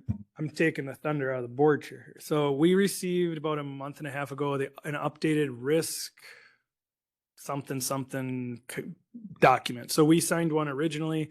Joe has to sign this in order for us to finish putting them on the market and make the sale. So they're ready to go. We had 3 months is kind of the timeline to get that done. I spoke with if you remember, the original lawyer we worked with on the Blue Source, now a new project. They are going to produce a document for us that says, here's what the original one was, here's what the new one was. I've gotten a summary, not from our lawyer, but just in general. It's not a huge difference, and this is just a more of the formality that we're part of this, and we're just updating that document. Once that's done, then we are, I've been told we are good to go, is kind of how that works. So it'll be sold. So, yeah, we'll just have to keep monitoring it. Mr. Chairman? Yes. I've drafted some legislation against that too. I'd like to remove us from the carbon credit registry. Is that another executive? I'll take a look at it. I'm not sure. Okay, thank you. Okay, moving along. Most recently, I went to the legislative conference put on by the WCA in Madison. They said record attendance was over 300 people there. We heard from the Senate and House majority leaders and minority leaders. Heard updates from the president of NACO, National Association of Counties. There was discussion regarding renewable energy projects, and they let us know that the county has little or no or limited control over these projects, at least the way it stands now. And we also looked at a proposed outline of a resolution regarding renewable projects and mining. Any questions? Okay, we'll go on to the county administrator's report, 2025-2026 financial summary updates. Yeah, before I do that, I have I was gonna do this in communications. I have an announcement, an update on my position. So last Thursday, I received a call. I was selected as one of the 20 individuals in the US that is considered an up and coming leader in county government. And I received a full ride scholarship type thing to the county's Learning Institute. So in May, I'll be going to, or May 31st through June 4th, I'll be representing Wisconsin as one of 20 individuals in the US as in this program. Wisconsin has only had 6 individuals in the last 10 years. It's been a 20-year program. So in order to do that, and I didn't know I was even in the running, but the WCA, or counties associations across the US, nominate individuals, can either be an administrator, executive, or a board chair. So there's 3,000 counties, so there's a lot of those available. And Mark O'Connell nominated me as one of the 20 individuals in the US as to partake in that program. So it's 100% paid for by the National Association to go out there and participate. It's 4 days of intense learning is what I was told. So I will be partaking in that. Well, that's great. Thank you. Congratulations on. Congratulations. Yeah, that's great. Yep, Yeah. absolutely. Yes, congratulations. Just don't go looking for another job. Yeah, no. Yeah, exactly. No per diems. No per diems for that. No. For those of you who know, Kyle Christensen congratulated me, and he goes, "Don't do anything I wouldn't do out there. I have a reputation to uphold." And if you know Kyle Christensen, I don't think I can ever do anything he wouldn't do. All right. So the other thing we're talking about, so I'll become the presenter. So everybody sit back. We got it. What? Where is it? Washington, D.C. So yeah, it's right next to the White House. I guess part of it is you go to the White House and do something. So you got to bring your hip boots to go to the swamp? Yeah, my waders. Just so he doesn't get deported. It is in the middle of summer. All right. So everybody sit back. We got this is 2 years worth of summary. So we got at least 45 minutes of talking to go through. Don't worry, I'll cut I'm them off. kidding. I'll get cut up. Again, so in your packet, you should have December 2025 numbers. The thing that we're pointing out right now, again, 2025 is not over. It's the date is over, but our bookwork does not end for another 2 months. So what we're missing in a lot of this is a lot of our grant funding. So for example, in the sheriff's department, under the jail, we were $480,000 over. That some of that is a project. So there's $130,000 that we'll get 90/10 back for. So that's part of that will come back. And then on top of that 130, I can't remember if it was $20,000 or $25,000, $30,000 more was on that project that we're hoping to get the 90/10 also. It was an IT/sheriff's department project for our jail system, or not jail, dispatch system. So there's a large revenue coming in for that. The forestry department has some revenues coming in still for grants. There was one other, land conservation. You should see some large revenue still coming in under zoning and land conservation. So other than that, it hasn't changed much year to year or since the end of the year. Health and Human Services, we're starting to clean that up, the end of the year bill. We'll see some charts later, but high cost placements did kind of kick us in the butt, which we knew was happening. We'd been warning everybody for the last couple months, or all of last year. We had some high cost placements. Those have been bouncing in and out. I think we went from 2 down to 1. We're back up to 2.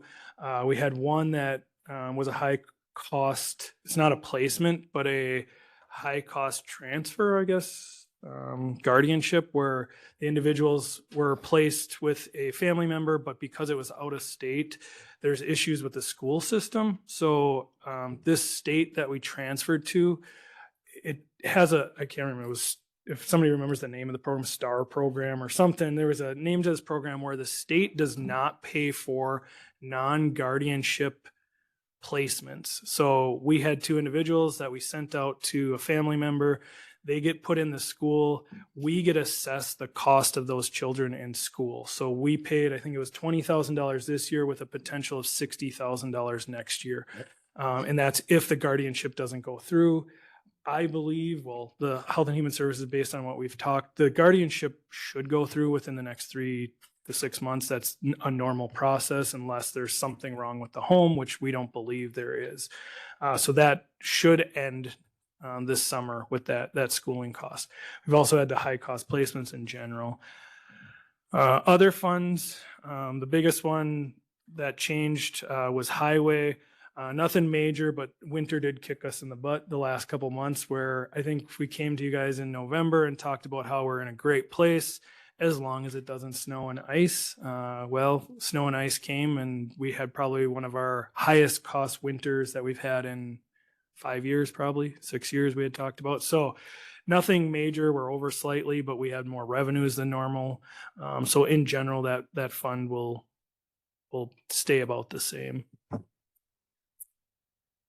Next, general fund for 2026, we've gone through 8% of the year. Nothing I can really, you can't deduce anything from the first month. There are some things that when you look at this, the hard part is a lot of stuff comes out real early, like our insurances. Example, vets will buy all the flags for their ceremonies throughout for the year. And so you'll see like a big cost up front, but then it evens out throughout the year. Health and Human Services, we've received 36% of our revenues, but we've only spent 3%, but that's a month behind. Other funds, again, the biggest one is highways, still snow, or was still snowing. We've had some nice weather to do some cleanup work now. Price County cash, I can't remember who was involved. I think we talked about this last time. You're going to see a higher number in cash in December due to some timing. So we got a lot of taxes came in, but what didn't go out was the payments to the counties by the December 31st. So you'll see when we get to next month's cash balance or the first of the year, it's less. Well, it shows on this chart, but if you look at the end of the year, we were at $11.7 million, was higher than normal, but you got to take out $1 million of that. So then you go back to 2026, January, and we're 10% less than last year. And that's due to that payout that to the like Georgetown and the Hackett, who we collect taxes for. So it was like a Friday happened. It was the end of the year. We didn't transfer their taxes collected. Sales tax, I got questioned about this one earlier today. I wouldn't take a lot of, worry yet. So November was $33,000 less than previous year November. But if you look at December, the last 2 years, it was 158 to 104. So it just depends on timing. And a lot of this comes down to when did you pay your quarterly or monthly taxes, depending on a business. And a lot of that happens like at that if the last day is a Friday, they have to pay in the month. If the last day is like a Saturday, they get another week to pay it. So then it goes into the next month. So you see that throughout the year, that bouncing back and forth. I don't think people stop spending $20 million in Price County. That would lower that 0.5% by that much through that October, November, December. Stumpage, not a record, but pretty good. We had $1.48 million worth of stumpage. That is $220,000, $210,000 more than the budget, which then if you look at the previous year, we were low. So it kind of offsets that, gets us back in the groove there. According to Joe, we have quite a few for the time of year, we have quite a few sales going. We did both of our sales last year. Between the two sales, it hit our budgeted number, but it takes up to 3 years to collect those dollars. So we always look at the average of sales and the years collected. High cost placements, we were at 602, which is $300,000, or not $300,000. It's what, $147,000 than the year before, but we did lower our budget quite a bit. So we were off budget by 60, which wasn't too bad. But again, we were way over budget for the prior couple of years, so that helps even out a little bit. We did increase it, I believe, for this upcoming year slightly, knowing that we had some high cost placements. If you look at AODA behavioral health, we were over budget by 60, but from the year before, we went from 565,635 down to that 346. A lot of this happens. Where does the individual fall when we're working with them? So sometimes they're just children and youth. Sometimes we can get funding under behavioral health. We're also seeing more money come in under the behavioral health through the state. So the state has recognized behavioral health as a major cost, and the state's working to offset some of that. I didn't have a health insurance one in here this month, so we'll look at the fund balance. I think we're about zero, so we're still not gaining, or we're below zero, but we're not gaining. I don't know. Carrie's shaking her head. We're somewhere. I don't have that chart, but what we're seeing is a lot of positives in the way we're changing. So last year, I got the report from Tailored Family Clinic. We pay 100% of that. But according to the report, if they would have went to regular doctors' clinical appointments, it would have been about we saved about $300,000 throughout the year. So for every dollar we spend there, we believe we save between $3 and $5 through our insurance. The other program we implemented was Global RX. So we're getting medicines globally if you have a high cost medicine. So last year, all year, we had an individual whose medicine cost between $21,000 and $24,000 a month.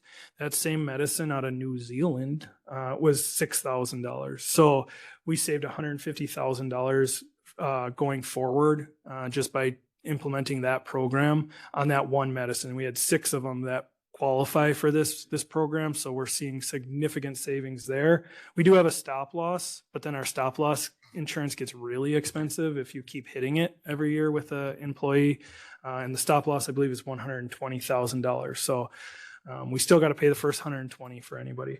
The other program that we implemented was called Health 360. The nice thing with the Health 360 is we saw a report for January alone. We had potential savings of $26,000. And what that is Nick goes into the clinic and Nick's turned 45 and Nick needs his first colonoscopy. What they do is they set you up through this program. And normally I would go to Aspirus. So I go to Aspirus. I'm getting this procedure done. I send it through this program and they say, Nick, if you go to Aspirus, it's going to cost the county $10,000 because there's no deductible. It's a general checkup. However, if you choose to go over to Oakleaf, it might only be $5,000. But if you choose to go to Stomach People of Wausau, it's going to be $3,000. So if I choose the $3,000, which helps the county save $7,000, the employee gets 25% of that savings up to $5,000. So we're seeing a big change in how people look at their health care because they're now involved and they may receive part of their deductible back by going through this program. We've had a lot of general stuff. Tailored helps with this a ton. They're the navigator if you do general stuff. What we're looking to wait for is that first knee surgery. Last year we had a knee surgery, was 100, or was it knee? I think it was like $110,000 wherever they went. We ran that same thing through this program, and the lowest one is $26,000. It doesn't mean you're going to get a $26,000 surgery. What you're getting is a doctor who probably does that 4 times a day rather than a hospital that does it once a day, which they still have to pay for all the equipment, the doctor to be there and everything. So you're actually maybe getting someone who does it more often. That's part of why their hospital does it for less. But we're seeing significant potential savings through that program going forward. Is that 5,000 cumulative or per occurrence? Per year. Per year. So if I did 3 different procedures, it could add up to that, or like that one big one if I needed knee elective. Does not work for emergencies. Like if I'm having a heart attack and then I had a heart surgery, I can't stop them and say, whoa, send me to cardiac of wherever, Madison or, but either way, we're seeing some good things with our health insurance. The biggest problem is we're not gaining anything. We did increase the cost to employees this year, but we also implemented a higher deductible plan. So employees could save money if they chose the high deductible plan. And that's where they start to use the tailored, and they start to use this other program that offsets that cost.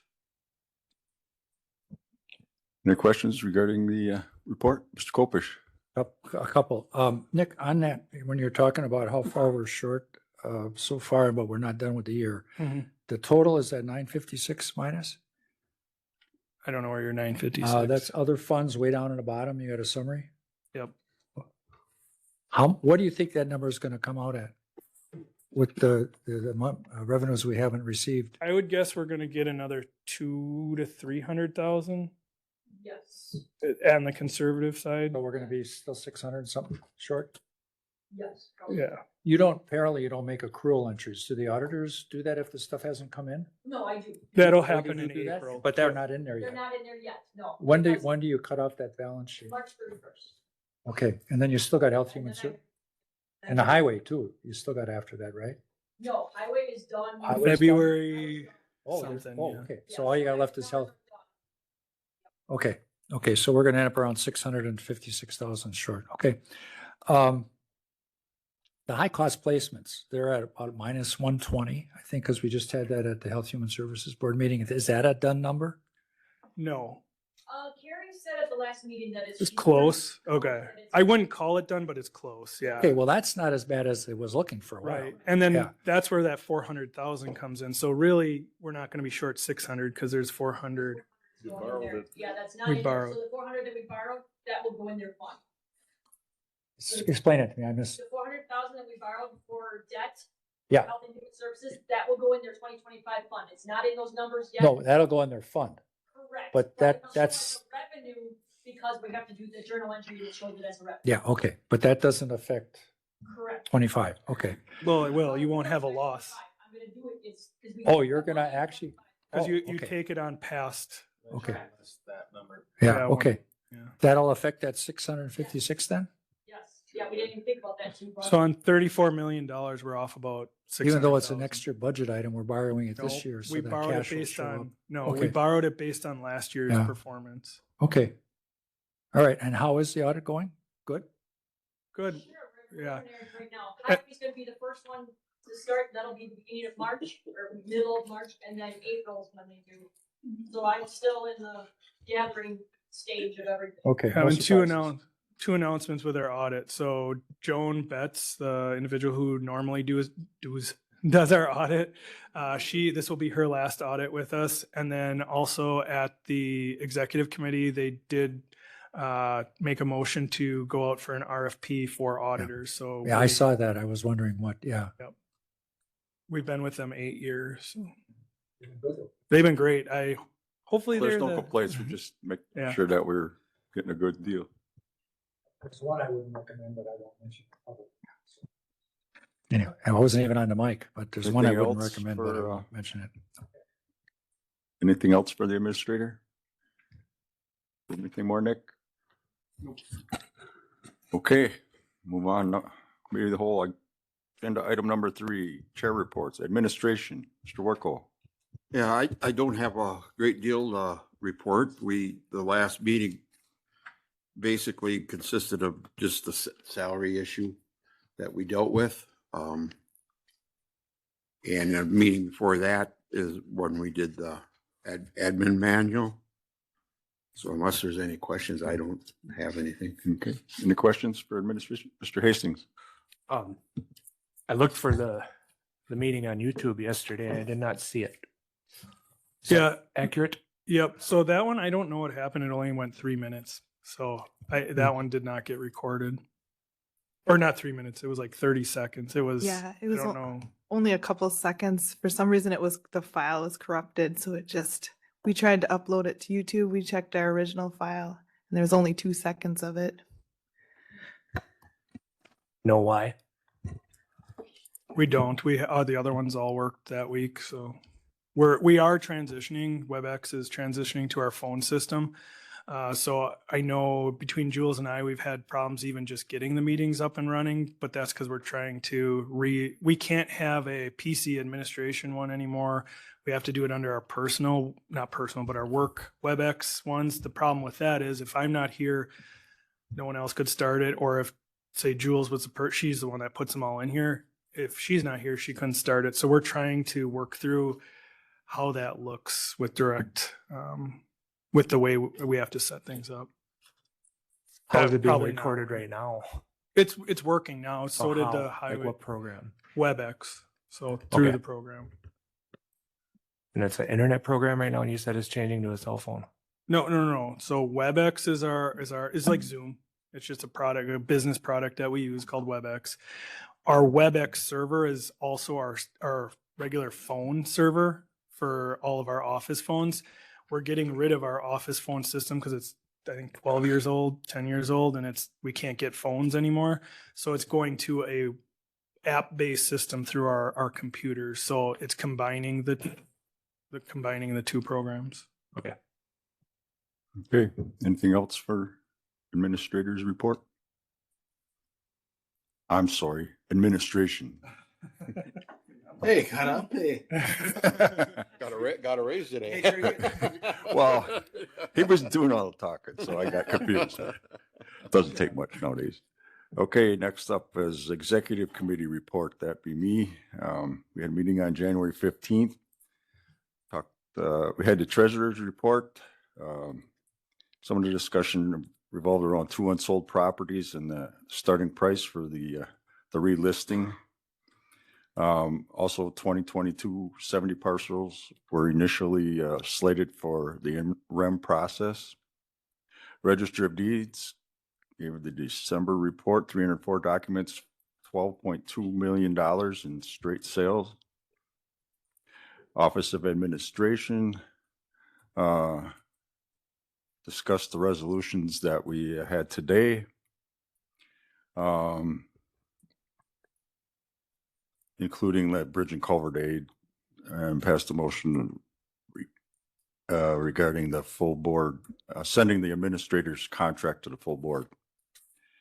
We also had a meeting on February 12th, treasurer's report. Those 2 properties sold for more than what they were originally listed for.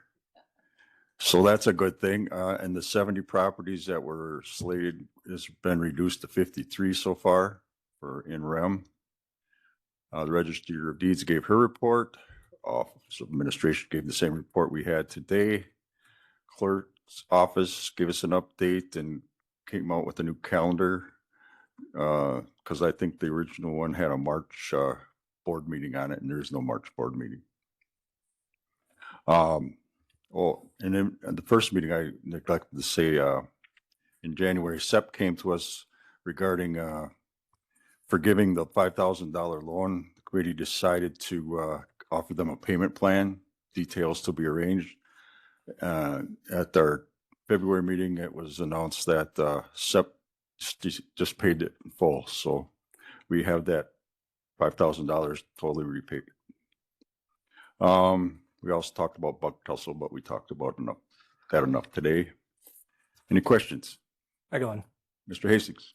I attended that executive meeting with Nick's contract, and during the meeting, there was a line in that contract that allowed the chairman to fire the administrator, and I didn't see it in there.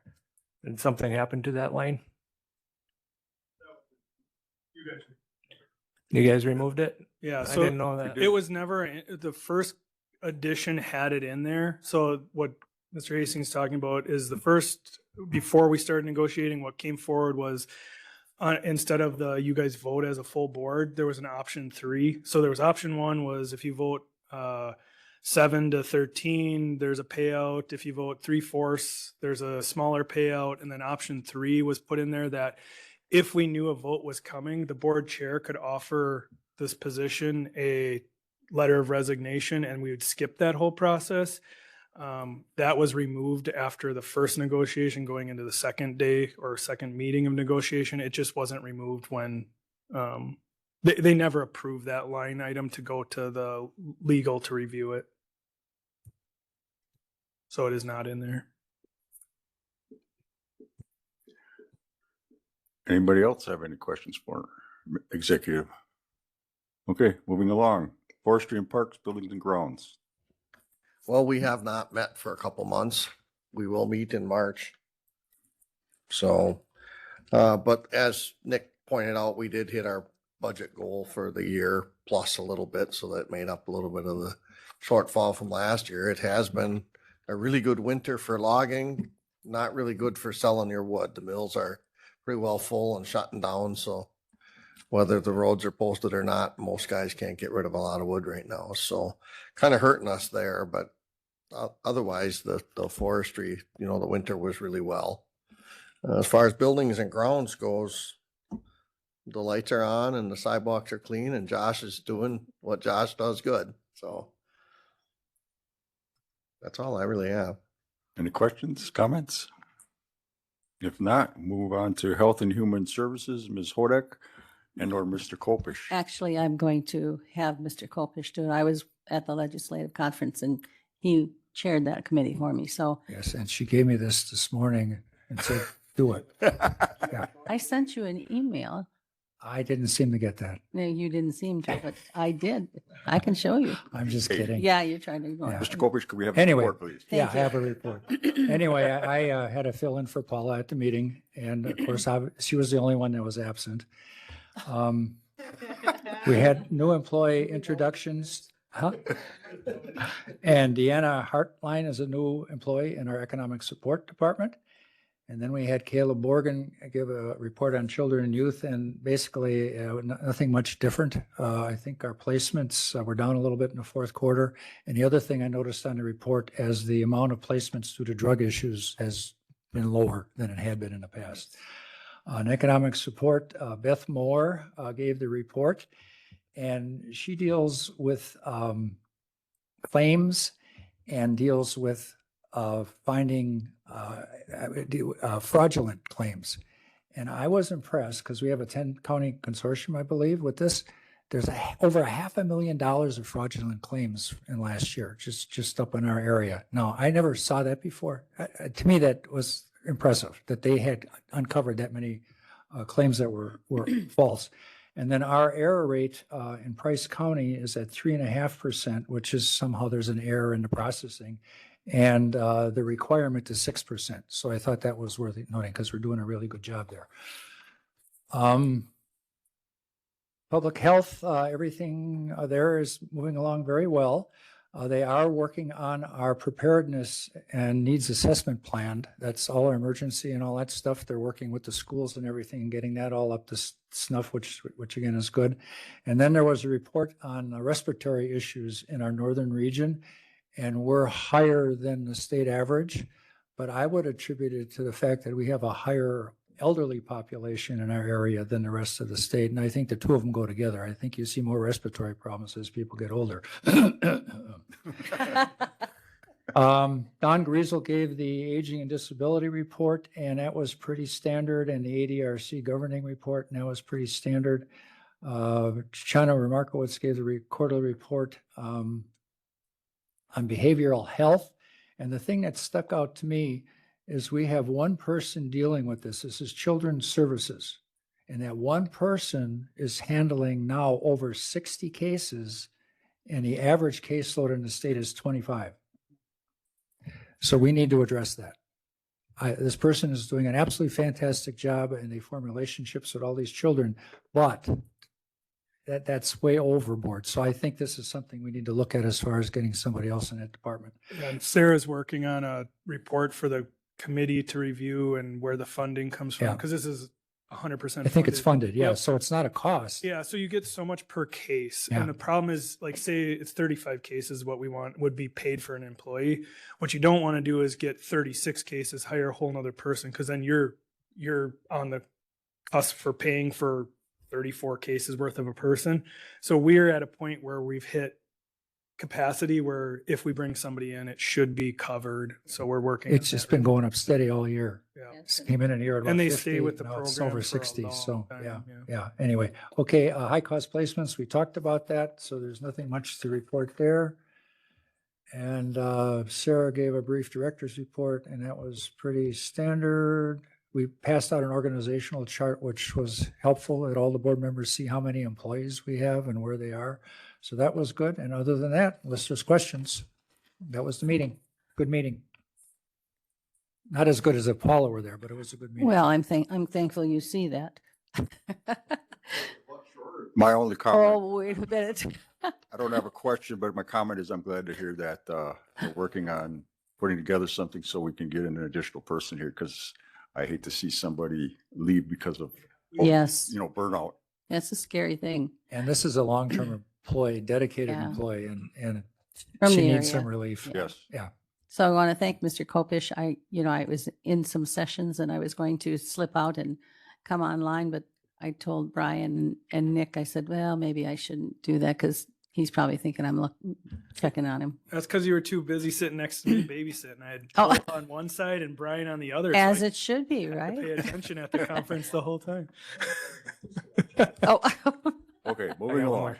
If Mr. there's no Chairman, further, Mr. Hastings. with that mental health money, I would think that we'd see that high cost placements go down with whatever they're devising to combat the mental health situation in Price County. Is that going to help, do you think, or? Paula, do you have a feeling on that question? I know it's a loaded question, but. Well, it is. These cases are so unique and they just spring up out of nowhere. So it's very difficult. Like this one they were talking about with the education that we got to pick up because I never heard of that.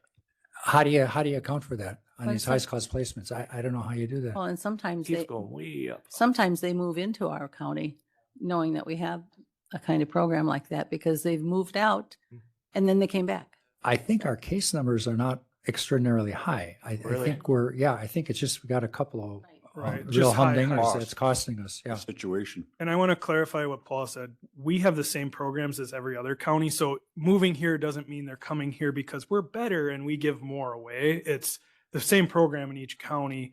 Sometimes ours costs more to do because we have to transport to a farther location or we don't have foster care or whatever it might be locally. But what it does lower when we get more money from the state is our out of county money. So our levy money that we put towards it. So that's the first step, is offsetting local funds.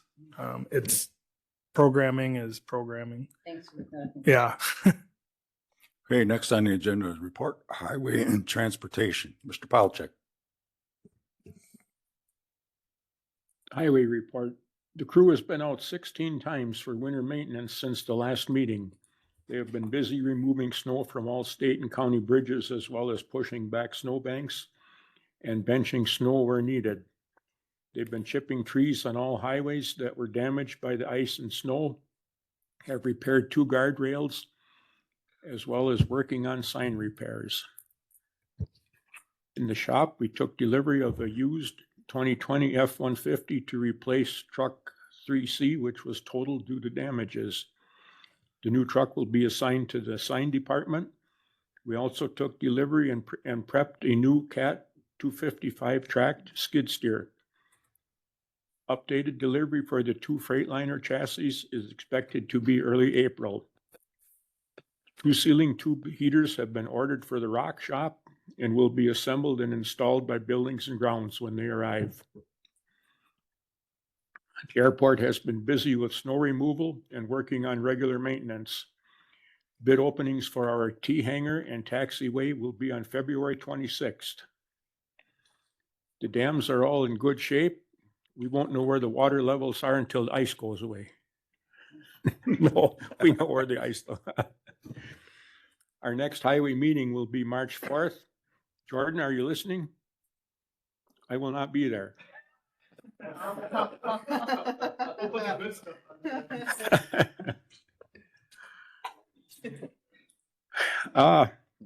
Just something interesting. Salt sand, we used 5,705 tons of it so far at a cost of $114,500. Are there any? We just ordered another, we just bought another 2,000 ton. Yeah, I because talked to, I we talked to could see Roger the- Hopefully yesterday have enough because to they could see the back last. wall. Are And there any questions on my report?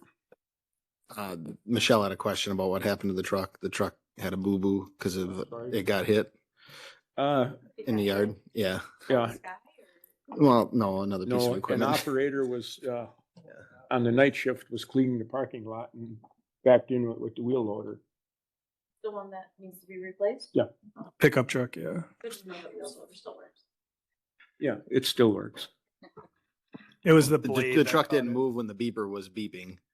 So, you know, it was, yeah. It didn't get out of the way. Anything else for highway? Well, it's kind of long already. Okay. Got more, Any other Larry? questions on my report?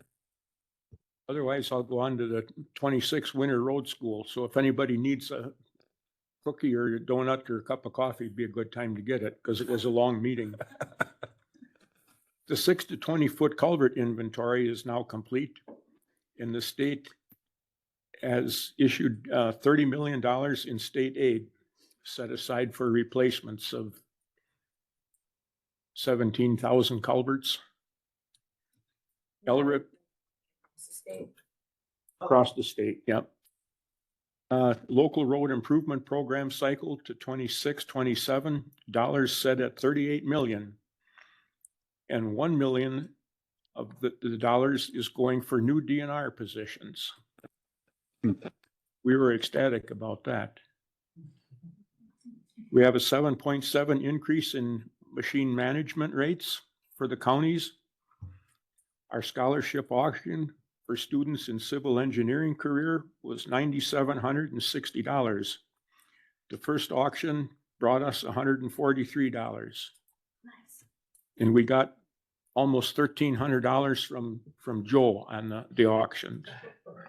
1,800. Paula and I. As a vendor, not a county board member. Paula and I attended, and Joe was there also as a vendor. Did you have anything to add, Paula? No, you seem to have covered it well. Okay, thank you. Any questions? Hearing none, we'll move on to land use, UW Extension. Mr. Barkstrom. Okay, our meeting was held on December 18th. We had one public hearing for the purpose of operating a daycare in the town of Elk, and that permit was granted, and it's intended for 8 children, for 8. There were 2 applications for land division, one in the town of Elk, one in the town of Flambeau. Both were approved. And that was all we had for land use. Our land conservation, there was one application by Aurora Sustainable Land for the sale of a conservation easement to the Wisconsin DNR. Representatives for the Wisconsin DNR and Aurora Sustainable Lands were present. Presentations favoring the application were given. A motion to postpone this application indefinitely was passed on a roll call vote of 5-1. There was a lot of discussion that particular day. Evan reported that there were 2 bids out for swimmable bridges. These projects are supported with DNR grants. That ends the land conservation. Any questions on that? Okay, UW Extension. The reality fair was scheduled to be held February 4th for public juniors and seniors at the Phillips High School. And that ends the UW Extension.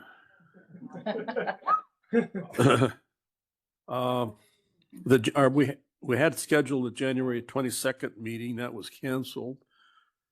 One other report that I'll give is for the Park Falls area. Sure, go ahead. All right, I attended a Park Falls area community development on December 4th.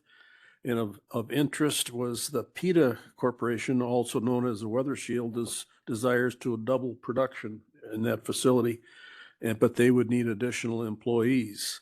Housing is a big issue. The YMCA is up and running, and it has a capacity of 444 for the daycare, and the affordability is an issue with that facility. people can't afford to keep their kids there. Our next meeting is in a couple days, February 19th. Any questions? Okay. Okay, hearing none. We'll go to law enforcement, Mr. Paljek. Okay, to start out, we're short on people again. We have some off for various reasons, and as we had said earlier on, our emergency communication system is in dire need of replacement, and I don't know that we can wait another 2 years and hope that bug tussle does something. We're possibly looking at long-term borrowing or bonding to get it done, but we need to get something started soon. Our next meeting is April 9th. And then I have some statistics here. From January 1, 25 through December 31, 25, total Sheriff's Office law incidents, 3,008. Total animal control law incidents, 437, 15% that is of the total incidents. Animal control incidents by category,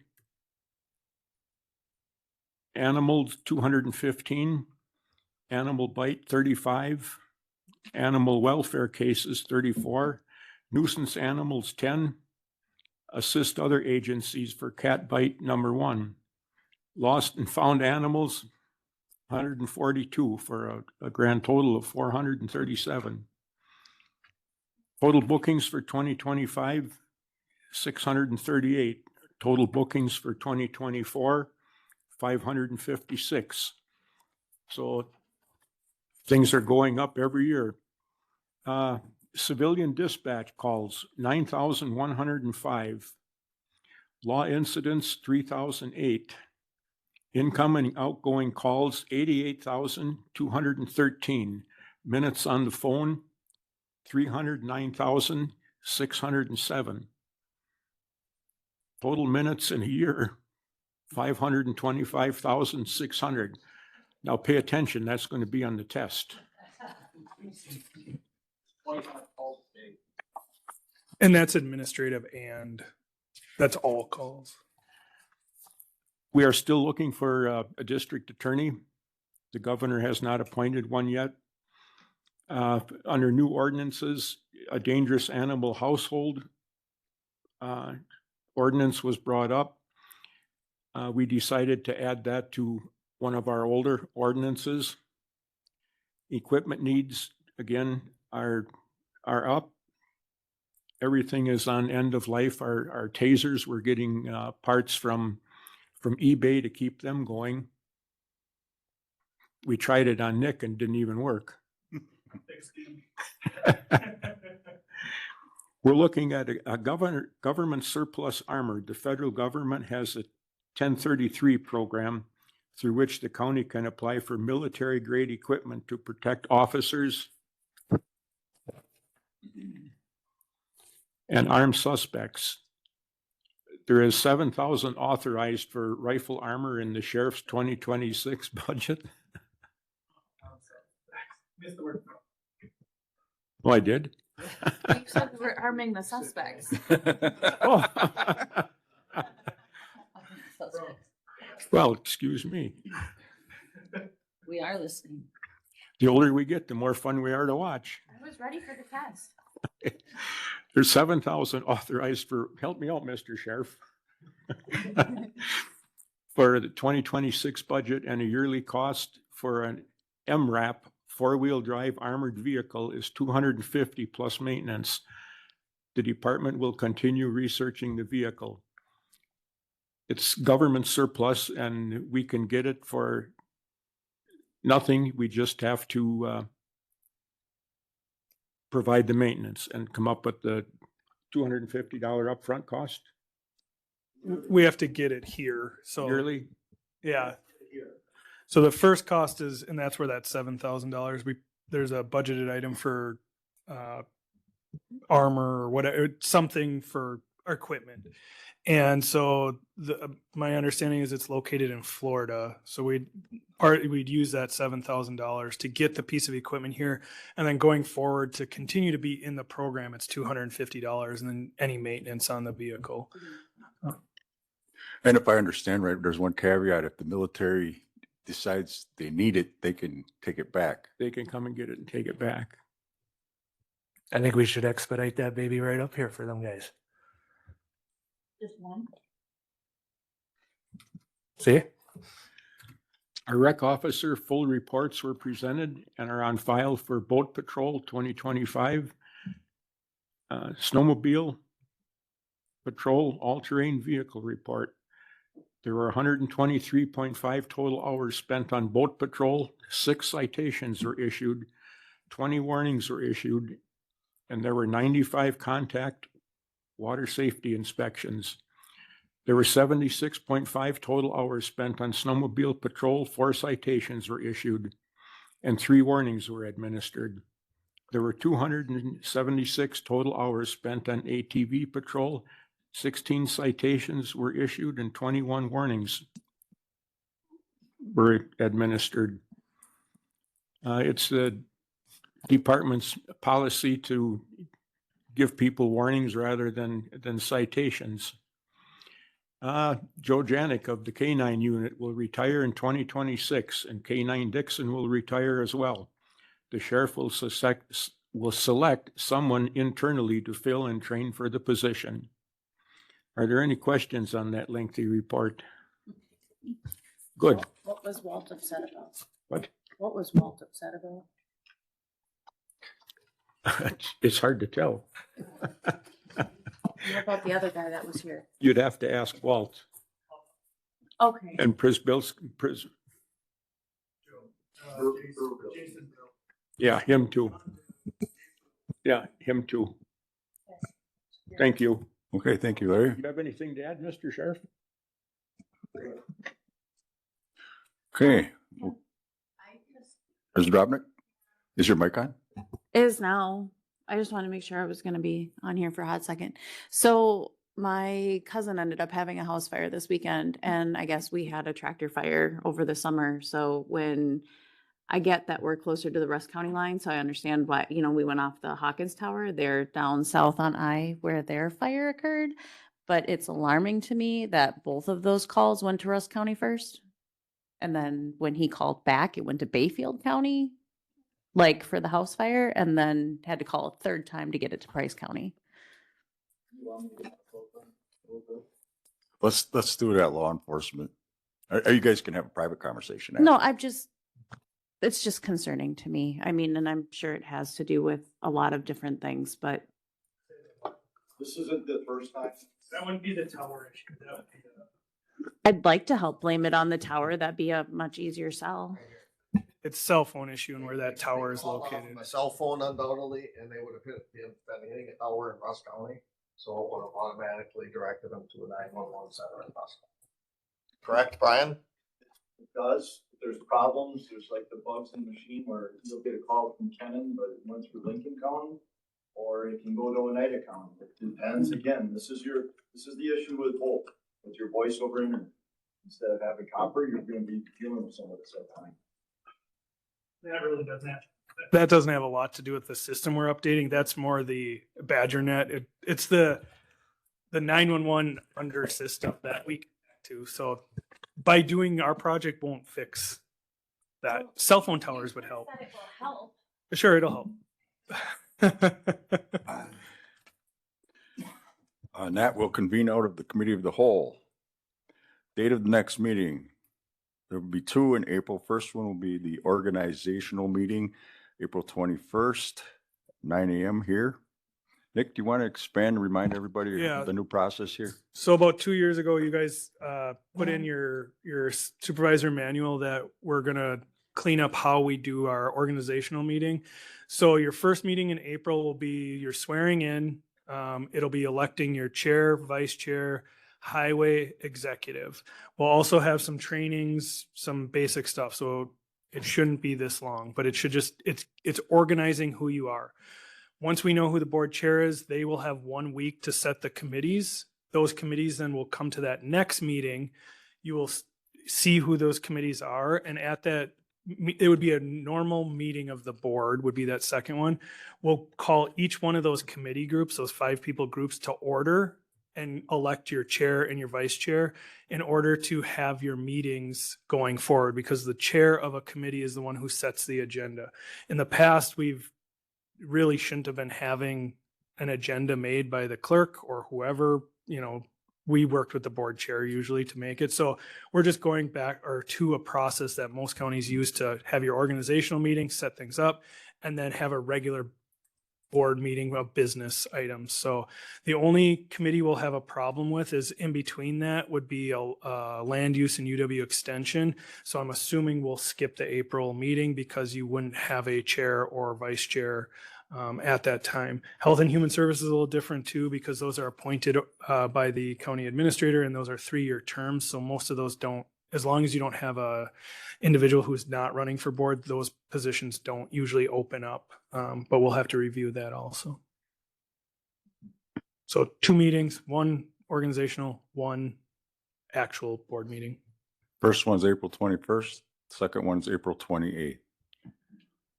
Anybody have any questions regarding that?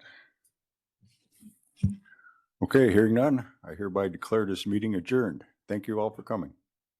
You said March 2nd.